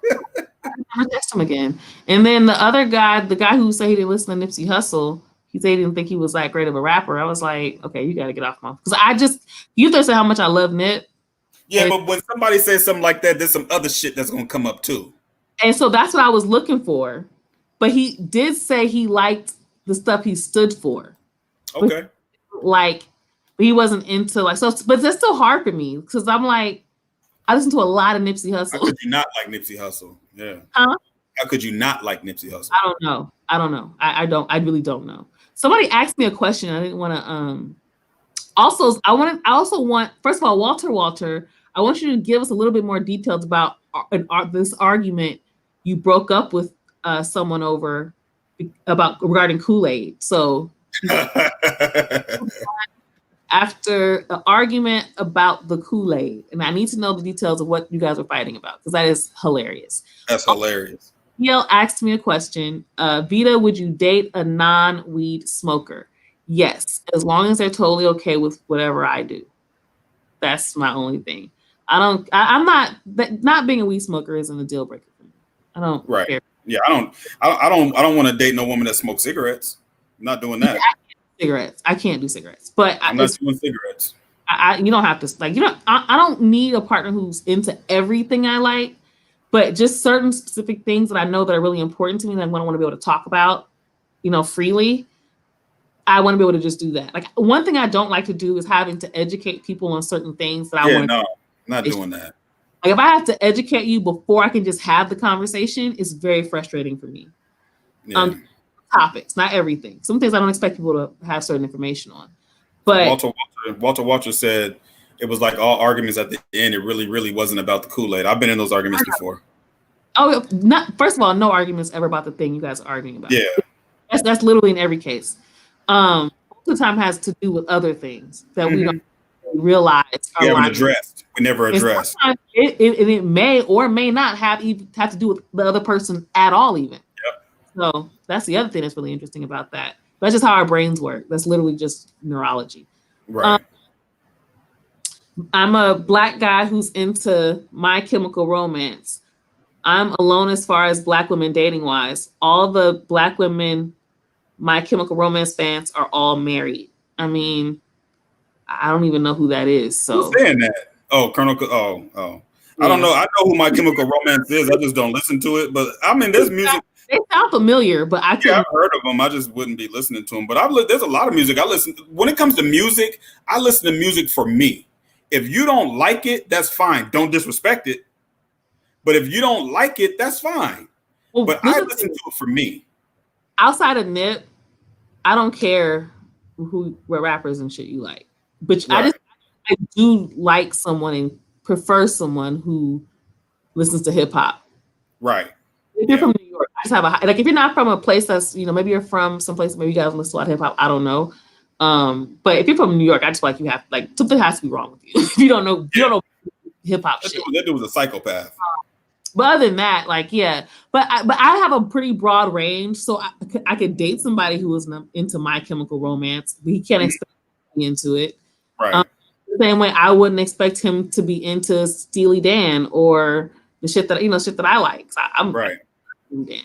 And I like a lot of. My last boyfriend wasn't into most of the shit that I was into. I like watching documentaries. No guy I have ever dated liked to sit there and watch documentaries. Right. Unless it was like a crime documentary. But as a matter of fact, I watched Fear City today, the docuseries on Netflix, Fear City about the mafia. I watch history documentaries. I'll watch a documentary about the development of sugar. I'll just I'm not even joking. I'm dead serious. That's why I like Unsung so much. I just love things that document things that I find to be fascinating. So most guys don't like shit like that. I hate sci-fi. I don't want to watch that shit. Yeah, I'm not a sci-fi fan. Outside of Game of Thrones, I hate fantasy. I like, I don't read fiction, So there aren't a lot of people who are going to be interested in reading nonfiction books, watching documentaries, and listening to Steely Dan. Right. I don't have expectation that my partner has to be into any of that stuff at all. Yeah, no, I'm into certain things. There's certain things I'm into, certain things I'm not. I don't like watching those 40-year-old virgin movies. I don't think this shit is funny. I just don't. What? I think 40-year-old version is funny. I mean, if it's a white comedy, it's got to be something like Office Space or, something like that. Whereas, I put 40-year-old version up there. I think 40-year-old version is one of the funniest movies. I love that movie. But okay, so someone said, y'all don't mix y'all Kool-Aid flavors. My grandma used to always. Hell yeah, you better. Kool-Aid flavors all the time. And then I saw somebody said something. Oh, Yo Beta, have you ever seen Act of Killing? No, don't know what that is. Oh, what's up, Bryson? Bryson's in the house. Yeah, Bryson is real big on the on Unsung and all that kind of stuff. That Bryson, man, this is my boy Bryson right here. He know a lot of stuff about the Unsung and all that kind of stuff. He's an almanac for that kind of stuff. I mean, yeah. So Unsung is it's one of the best shows ever. It has gotten better. So I've watched some of the older episodes where they didn't do as good of a job, but they've gotten a lot better.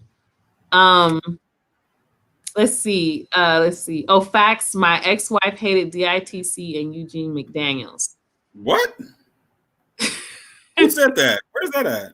That's Adidas Elitist. Oh, he said his wife hated Eugene McDaniels? Ooh.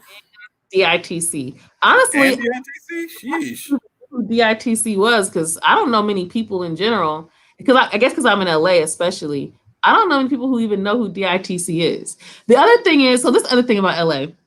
Or they don't know all the people that's in it. So the underground hip hop scene here in LA is super trash. New York is fantastic. It's much more diverse. It's not a bunch of hip hop nerds, Sometimes there are, but there's also, so it's a good mix of different types of people. In LA, the hip hop space. So if I met a guy who knows what DITC is, or who DITC is, or they listen to Blue in Exile, whatever, shit like that, he's probably gonna be one of those really boring, lame guys who only read comic books, watch anime, not dissing those things, but it's just they're not very interesting people most of the time. They're socially awkward. And even when they think that they're hitting on you, it just comes off really awkward. Yeah. It's really uncomfortable. So even in the underground, and on top of that, so what's interesting is most of those guys even don't even really date black women. They like Asian. Underground hip hop scene is a lot of, there aren't very black women in those spaces in general in LA. New York, like I said, New York is way different. In LA, the underground hip hop scene does not have very many black women who hang out in that scene. And the few you do see are usually there with the guy. Mm-hmm. So the single girls, besides me and maybe a couple of my friends, were usually Asian or Latina. Right. So a lot of guys dated Asians and Latinas. But the cool thing was, because I had a thing for New Yorkers, when New Yorkers and guys from Atlanta would come to the hip hop shop spots, they would talk to me because I was the only black girl there. Right. They were looking for the black girl. Somebody said, "What's your favorite unsung episode?" I asked, I answered that earlier, and I'm gonna keep coming up with different ones because I like them all. There's a James Brown one that's really good. The Silvers was really interesting. I thought that was really interesting. Yeah, the Silvers. Well, what's his name? That he ended up going to prison. What's his name from the Silvers? Went to prison for statutory rape. Leon Silvers. Leon Silvers. Yeah, he went to prison. So was that in there? I don't remember that. Yeah, they didn't put that in there. I don't remember. Yeah, Leon Silvers went to prison. At work. They were actually, in my opinion, some of the records were better than I have these questions.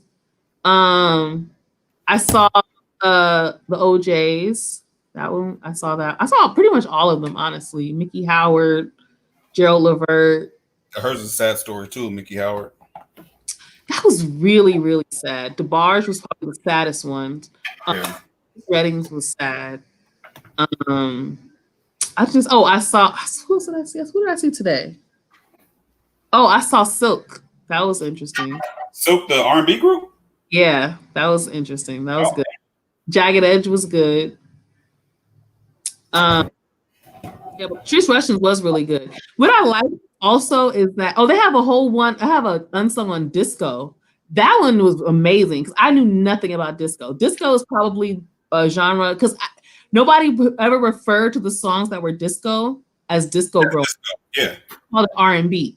So so when I was watching this episode about disco, I hated disco because I only thought of like the Bee Gees. Yep, Donna Summer.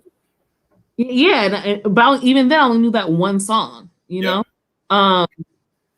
And the one Gloria Gaynor song, it's like, so, and no, I'm not saying they only had one song, they had multiple songs, but those, I only know their big songs.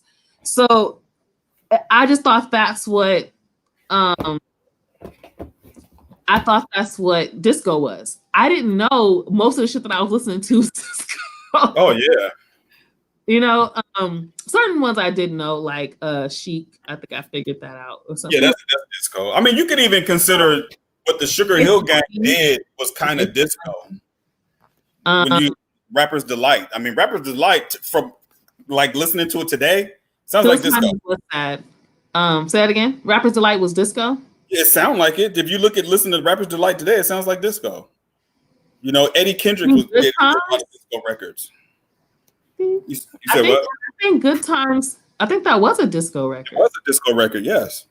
See, that's the thing. So in my head, they're R&B songs, so it's hard for that was one of my favorite episodes. And the other thing I like about Unsung is I learned so much about the time periods because you have like different artists that are on other people's Unsung, and so they're like things around the same era. And they like, for example, a lot of times they talk about the transitions from genres.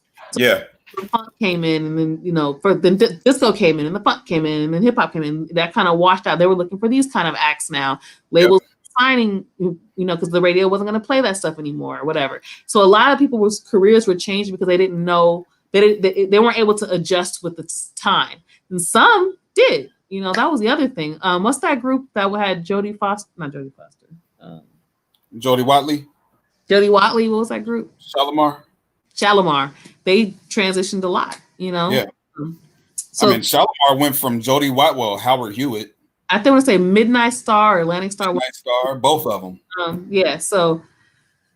And also, there's so many different ways that music was able to come to the forefront. Like hip hop was able to get pushed to the forefront because of punk rock, because a lot of hip hop bands couldn't play in certain areas. And Adidas Elitas probably knows he's from New York. The punk rock scene was big time helpful for hip hop because they could play at these places, and that's why when you look at Grandmaster Flash and the Furious Five, they dress like that with those costumes. They look like punk rockers.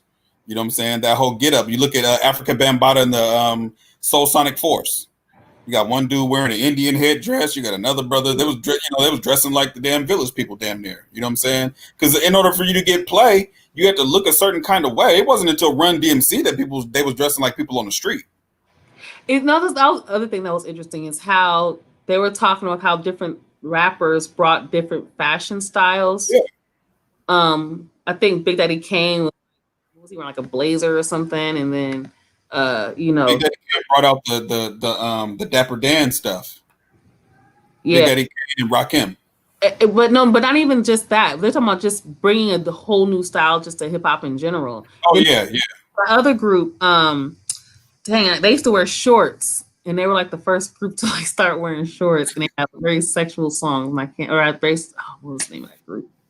I watched their Unsung too, and I can't think of their name. It's driving me nuts. But it just goes to show you how the game has changed to where the streets influence the music. Now the music influences the streets because it was LL Cool J and Run DMC. They hung around street dudes. They got their street credibility from street dudes. To whereas now the rappers want to hang out with street dudes. You got Chris Brown want to be a blood now all of a sudden. Oh, okay, I see what you're saying. You know what I'm saying? The rappers were influenced by the street. So Run DMC got that whole get down that look. They didn't create that. That came from the streets. The fedora, the jeans, the Adidas, that's street stuff. You know what I'm saying? To whereas now it's completely reversed. So you got the influencers who Nike will give them a pair of Jordans and they wearing it on Instagram. Now everybody wants the Jordans. You know what I'm saying? It's not organic anymore. It's not organic. We don't create style anymore. It's all put together in some boardroom somewhere. Everything is. It doesn't think if you're signed to a label, everything goes through that label. Especially right now with 360s and every other kind of deal that they got right now. Like you're not even getting signed to a label if you're not signing at 360. Yeah, CBGBs, that was the name of that club in New York they would play hip hop acts with the punk rockers, with the Sex Pistols and what's the name of that? The LA Pistols with Billy Idol. All those different. What was the name of that group with Johnny Rotten? Was that the Sex Pistols? I think it was the Sex Pistols, where punk rockers get on stage and just fuck up shit. Like even rock and thrash metal is so close to hip hop. You got groups like Suicidal Tendencies from Venice. They're from Venice Beach. Yeah, I know. They dress like cholos. I never seen them. I don't know. Oh, you never seen them? I only know who they are because I had friends who listened to them or was like making me listen to them, but I never knew what they looked like. Like them, they dress like cholos. They got a black dude in their group, they got a Mexican in their group, and I think Mike is white, but it's a multicultural group. They look like dudes from Venice Beach. You know what I'm saying? So it's like, them and all these different little rock groups, Anthrax, and all they got connected to hip hop. I think Public Enemy did a song with Anthrax. You forgetting like Rage Against the Machine. Rage Against the Machine, yeah. They did songs with KRS-One. They covered rap songs. Yeah. Pistol Grip Pump. Yeah. Yep. Who else was it? Linkin Park. Yep. So there was always that overlap. Here's a fun fact. Here's a fun Vita fact. I was a big Linkin Park fan in high school. Oh wow! I was even a member of the Linkin Park Underground, which is what the fuck is that? I was just a really big fan of Linkin Park. Basically, you pay. It's like an underground club, so they had like a special message board. You paid like whatever amount of money. You got like special exclusive shit. They send you. Okay. EPs and shit. And it was really dope. Actually, it wasn't even, I don't think it was expensive, and I got like a gang of dope shit. And then sometimes they would just send you shit like hoodies and shit. So it's called Linkin Park Underground. I was a part of that. And what else? I had always obsessed with Linkin Park. I really was. I rest in peace, Chester Bennington. I saw that in the chat as well. Yeah, like I don't know. I think it was because I liked the way they mixed the hip hop with the rock. So just so you guys know, I was a big rock fan as well growing up. My dad's a guitarist, and so he had me listening to a lot of classic rock and shit and progressive jazz. So Al Di Meola is like my favorite guitarist. Next is actually Jimi Hendrix, which people would put Jimi Hendrix number one. And I guess honestly, on a different day, I might say Jimmy's number one over Al Di. Yeah.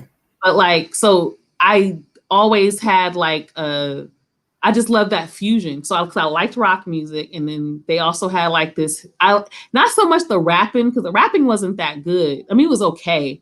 Right. It sounded like white boy rap, but which also I respected. They didn't try to sound like black people, which was they was doing their own thing. They was doing their own thing, but I liked the DJ underneath. So I liked the way that they were, cutting the tracks underneath all the instrumentation. So I thought that just made it sound really good. Did you like the Linkin Park? Actually, I liked certain songs, like a couple of songs, but I wasn't a big fan of it. Not really. Not because it was just bad. Not because it was really bad. It was just, I thought it was really unnecessary. Yeah. I mean, if you grew up listening to hip hop, depending on the era, like if you grew up, like I was a huge Wu-Tang fan when they first came out. I never heard anything like that before. It was, and that was the thing that always catches my ear. If it's something I've never heard anything like that before. I started looking for stuff that sounds like, and if I can't find anything, I'm looking for the next best thing. So I became a big fan of progressive rock. So I learned about progressive rock from my boy, and I started looking for like crop rock, like the rare stuff, crazy stuff. Damo Suzuki, Can, their album Tago Mago, all these different kind of things, because I was starting listening for sounds, and I started hearing all these different sounds that was similar to what I was hearing in hip hop. So I was like, wait a minute, okay, let me build this bridge. You know what I'm saying? Then I started finding about other groups. You know what I mean? One of them is half white. The other one is the one is half white, half Asian. One's Asian. Colonel COVID Gaddafi. Listen, I know Linkin Park is back in my fucking hand. So I started listening to certain music, and then I found out, that's when I found Madlib. Madlib opened my brain up to so much music that I stopped buying certain records. Like I wasn't buying funk and soul records anymore. I wanted Brazilian shit. Because I heard some shit he played on a mix. I want that record. Now the bad thing about it is those records are fucking expensive as fuck. So I will find a blog spot online and download them. I didn't understand nothing these people saying. It's all in Portuguese. But the rhythm and the beats is just crazy. And I'm like, how did I not know about this stuff? You know what I mean? And that's what turned me away from just going along to get along with the mainstream hip hop.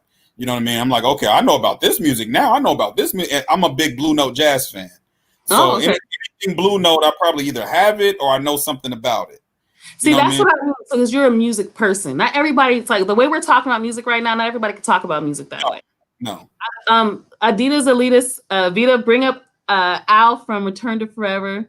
Is the highlight? Oh, me bringing it up. Oh, okay, yeah. So I smiled when I saw you write Return to Forever. Yeah, I was a big Return to Forever fan growing up. Well, because I mean, clearly it was older than me, but it was Stanley Clarke, Chick Corea, and Al Di Meola. They were Return to Forever. Stanley Clarke is the best bass player in my opinion. Well, he also did Stanley Clarke did the whole soundtrack for Boys in the Hood, the score. Wait. Who are you talking about? Stanley Clarke. Oh, Stanley Clarke. Yeah, he did Boys in the Hood, the score for Boys in the Hood, and Passenger 57. I think I knew the Boys in the Hood thing because I saw a documentary about Boys in the Hood, and I feel like that was mentioned.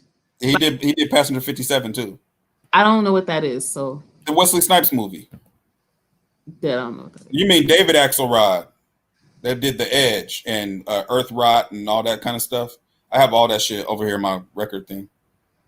Yeah, but yeah, I really liked I like things that had a fusion. When I got to college, even that's when I really, really, really was able to really dig into hip hop because the internet was much bigger. Oh yeah. And you could download like anything before they were able to catch you. Oh yeah. Oh yeah. It was like a free for all. It was just going in. So I have my boy Bilal, man. We trade music. Like I have, matter of fact, here goes. I have a fucking 8 terabyte with nothing but music on it. Just all kind of different kinds of music. I used to have. I have a hard drive enclosure that I pull out of my computer. Yeah. And I try to put my drive into a closure enclosure. It doesn't. I don't think it has nearly as much music because you have 8 terabytes. But my thing isn't. It wasn't that. I forgot how much was in it, but it was a lot. And I had like I'll say 50 gigs, some shit like Yeah, that. I want library music. Yeah. Whatever you could find. You know, they used to make these so library music, they used to make these for these house bands would play songs that were supposed to be on commercials, like back in the 60s and 70s and shit. And these songs, they didn't use them. So you can buy the record. So the NFL, the National Football League, have these certain instrumentalists that everybody has sampled. You know what I mean? And people have sampled this stuff before, but I started finding the records and then finding the albums online. And I was like, oh shit. So a lot of the KPM records, if anybody familiar with library records, everybody knows what KPM is. KPM, Bruton Music. So KPM is the 1100 series for KPM, and then you got Bruton Music, which is library music. And a lot of the drums, beats, samples, anybody you could think of, they've sampled from library records, from Dr. Dre, Madlib, Alchemist, you name them, they've all, DJ Premier, they've all sampled library records. And it's like that was at one point in time, there was this huge thing. If you could find these records, and they're worth a lot of money now, but if you could find those records, you more than likely would be the first one to sample them because nobody had done it. So people like Diamond D, Lord Finesse, the dude from fucking Set Adrift on Memory Bliss. What's the name of that group? You know what I'm talking about? PM Dawn. PM Dawn. Even the dude, I know who it is, but I don't know their music. Yeah, the big dude from PM Dawn. Well, you're not missing anything. But the big dude from PM Dawn. They just might throw them off stage or some shit. KRS-One did. Oh, that's what you were saying. Okay. Yeah, he threw him off the stage and beat him up and everything. I remember hearing that story. Yeah, so like even like PM Dawn was known for having like this crazy record collection. You know what I mean? So when I found out about Madlib, which was like 2001, 2002, and he put out this mix called Brazil, the Flights to Brazil. And there was that, and then Mad Villain came out. And a lot of people have their own idea about MF Doom. I didn't care about that. I was into the production. Yeah, I don't have a problem with Doom. I think I thought they were pretty good. Yeah, I thought it was dope. It's one of it's an album that came out in 2004 that still sounds like they made it yesterday when you're listening to it today. And it just 2004 and up. Board of the Hip Hop Congress at USC, and let me tell you, I was just so excited. I got to. It's like it was just hip hop was just my life, man. Yeah. I'm sorry, you started talking about. No, I'm just saying, like, and that's what I'm saying is like with hip hop, when you get to, it's almost like diving into a rabbit hole. Like you dive into these rabbit holes about that shit, man. It's just dope. Speaking of rabbit holes, somebody brought up whosampled.com. Let me tell you something. I have spent half a day, just who sampled, and that's the snitch site. That's the snitch website. I love that website. It was that's how I got into a lot of older music that I hadn't heard before, or songs. Right. Even I might have knew the artist. Like I know Earth, Wind and Fire. I know Isley Brothers. There's like these other album cuts that I had. Oh yeah. There would be these samples, and then so I would listen to a song and say, "Man, I hear this song. I thought I hear that sample in multiple songs. What is that?" Then I go find the song. Like, oh shit, this is Isley Brothers, "Make Me Say It Again, Girl." In fact, that is how I discovered that song. I was trying to figure out the sample for I think it was either Bone Thugs or something, and I was like, "Yo, this is familiar." And I found "Make Me Say It Again, Girl" by the Isley Brothers. And that made me a huge. I'm obsessed with the Isley Brothers. Like I fucking love their music. But yeah, so like whosample.com is like that was my shit. Yeah, it's become for DJs and for crate diggers. they call it the snitch. It's the snitch site. So this is this weird culture in the digger culture where if you are selling records at a secondhand shop, because most of these places are secondhand shop, you're not supposed to put on the record who sampled it. You know what I mean? People do that to sell the record because people do still dig for samples, or they dig to hear what somebody did. And I get it, you know what I mean? But when the Who Sample came out, believe me, I was on that motherfucker like because when something, because it's certain producers, like if Madlib puts something out, if Alchemist puts something out, Premier, people want to know what they did, what they used. Kanye used to be on that level of people want to know what it is that they use because they want to find out how they freaked it. Now, the crazy thing is nobody could ever figure out how Jay Dilla did his shit because he did it by hand. He didn't use any type of quantizing. There's no quantizing. And the way he chopped his samples up was so good. You can find the sample to what he used, but you never figure out how he did it. People cannot figure. They have these little these channels on YouTube where you can people try to recreate the beats that he did, and they never sound never sound right. They just can't figure it out. So you know. But that was definitely the website I used too when I started finding out interesting stuff. I remember when it was like the big deal was to try to figure out what sample Havoc used. Yeah. And I remember that whole thing, and it was just Shook Ones. Was it Shook Ones or Shook Ones Shook Ones, part 2. And I just remember, and then I think somebody found it. And then it was like a whole, like, oh my God, somebody. So here's a quick story behind that. So I have a friend of mine. He's in Thailand right now. He buys records like me. We knew it, but it was like a nerd thing. So in the record community, you have record collectors, you have nerds, and like a lot of people knew what it was. But when the nerds got a hold of it online, that's when it just blew the fuck up. And there's samples more rare than that people like the Nas's like sample that DJ Premier did. It's like some Lutheran record, you know what I mean? Some church Lutheran record. It's like some birds chirping and all that kind of stuff. People couldn't figure it out. And that's one I couldn't figure it out. Wow, that's interesting. So Adidas Elitist said, yo, but older artists killing it, Master Ace. Now, here's something interesting about Master Ace. I didn't know who Master Ace was until I was in college. Never heard of the man because he's bigger, I guess, on the East Coast. Yeah, and he had a song that I knew, but I never knew who sung the song. You didn't know it was him. I didn't know it was him. I didn't know who the guy was. It was one of those songs you hear on the radio as a kid, you know. So I think it was INC Ride. That was I already knew that's what it was. And that was the one that they played on the radio. But I found out later that's who it was, Master Ace. The way I got into Master Ace was an album called Indisposable Arts. And I love that album. And I think the next one was Long Hot Summer. Hopefully, I think I'm getting those album names right. And I was obsessed with playing, because he just told really good stories. And I thought it was really, I honestly don't know any of his music before Indisposable Arts. And I thought he was really funny. He had a diss track he did to this group, I think it was High and Mighty. I had never heard of High and Mighty, but he called them a couple of high whiteys. He was just going in on them. I didn't know who they were. And he even like dissed Fat Beats, which was funny. He said Fat Beats for pressing the wax or some shit like that. Like it was funny. Fat Beats is out of business now too. Shit. Yeah, so I fuck with Master Ace. I couldn't tell you what he's doing at this very moment though. Wait, hold on. You said Jay Dilla's getting sued by 10cc? What? For what? Are you serious? It's kind of late. I think Terrace Martin and Kendrick are getting sued for something. I saw that. Really? For a sample. Hold on, let me look this up. Yeah, Adidas Elitist. Yeah, we know they found the Shook One sample. I forgot who they said found it though. I remember, but I think it's. I guess it is up for copyright infringement. Ooh, this is interesting. You looked up Terrace Martin? No, for the Jay Dilla working on it from the Donuts from the Donuts album. But I mean, all right. I mean, what are you gonna do? I mean,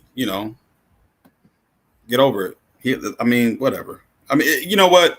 I ain't gonna say that because after what happened to Lord Tariq and Peter Guns, and Steely Dan pretty much took everything they had coming to them. I mean, the Uptown Baby song. I think was it that they didn't clear it? They didn't clear it. Yeah, I think I remember. And Steely Dan got everything from that. I mean, everything. Well, look at how big the song got, and they didn't sample. I'm a firm believer in paying for samples. Now, that being said, if you're an underground producer and you just putting shit out there, you just putting shit out there. You know what I'm saying? You can't sell it though. You know? I think that's where you get troubles if you start making money off of it. I'm a fan of it because of what RZA did with Syl Johnson. He told Syl Johnson when they did Enter the Wu-Tang 36 Chambers and the other album that they did, he said, I'm gonna make you rich. And he did. You know what I'm saying? He really did pay Syl Johnson for his music. And Syl Johnson, you know, his daughter Selena Johnson, the one that did the All Falls Down with Kanye West. Selena Johnson. Yeah, Selena Johnson, that's his daughter. Oh. And Kanye is being sued by Syl Johnson and he don't want to pay. So they had a lawsuit going on. I get it. You know, a lot of artists lost their music, like George Clinton. Have you ever read George Clinton's book? No, but I just saw his Unsung today. Man, I mean, I get it. It was probably because of his drug addiction and stuff, but man, he does not own any of that stuff that he did on Warner Brothers. No, it wasn't even because of his drug addiction. He was selling his rights in order to finish making the album. Oh, okay. What was up for debate though, because according to his contract, it was only supposed to be temporary. Right. They're saying the label is saying no, it was supposed to be forever, and they actually turned in a document of the contract that had that part of it cut out, and it looked like something was cut out, and he still didn't grant because he still doesn't get it. He still doesn't have it, right? He doesn't have it, so he has to at like 80 years old just to be able to feed himself. Yep, he's still doing shows. His kids are in the band now. His daughters. Oh, wow. Yeah, his daughters are backup singers for Parliament Funkadelic. You know, Bootsy Collins retired. He's done. He said he's not performing live anymore. He's done. Oh, you know who else was good? Monifa's Unsung was good. Yeah, I forgot about her. She sings that song, Touch It, or that song. Monifa. I forgot all about her. Damn. She was around that, and she's from the era with Jeanne and Brownstone, and she's from that era. She could sing her ass off though. Her Unsung was really, really fascinating. Melba Moore's was also good. I watched like all of them. I'm about to get something to eat, Vita. All right, for sure. Yeah, I should probably do the same because I haven't eaten dinner either. Well, anyway, so let's go ahead and close out. I appreciate you guys for joining us tonight. It was kind of a last minute thing. I just hit up Kenny and was like, yo, you want to get on the live? He was down. We are. I just felt like it was important that we talk to y'all. And I want to try to do this once a week at the least. Yeah. Because I really, really love doing it. I love talking to everyone. Make sure that you follow. What's our Patreon link? Did you put it up? Oh, let me put it up real quick. So make sure that you subscribe. Not only on YouTube here or on Twitch, also subscribe on Patreon. Become a patron. Yeah, it's $5 a month. $10 it's the second tier for $10 a month, and you get all the back episodes. We've got over 280 something episodes. I think I'm not sure. I don't remember. Like, comment, subscribe, follow the Twitter page also. Yeah, Champagne Sharks. If you go, and also there's a website, champagnesharks.com, has all the links and stuff there as well. If you become a subscriber and join us, make sure you let us know, hey, I subscribed. We would love to just shout you out. Okay. Yeah. Hit me up on Twitter, man. Lazarus Lives X3. I'm on Twitter. So if you're on Twitter, hit me up on Twitter. So that's what I was about to say that as well. So you could follow me on Twitter as well at Lifestar Media. You can follow me on Instagram at Vidastar, VIDASTARR. You can also follow me on Twitch. I'm on Twitch now, Vidastar. And I just joined Discord, you guys. So you guys will probably be seeing me in the chats, and I'll be excited to debate and argue and get cussed out. And I'm excited about that as well. So thank you guys. Have a good night and see you next time. All right, holla.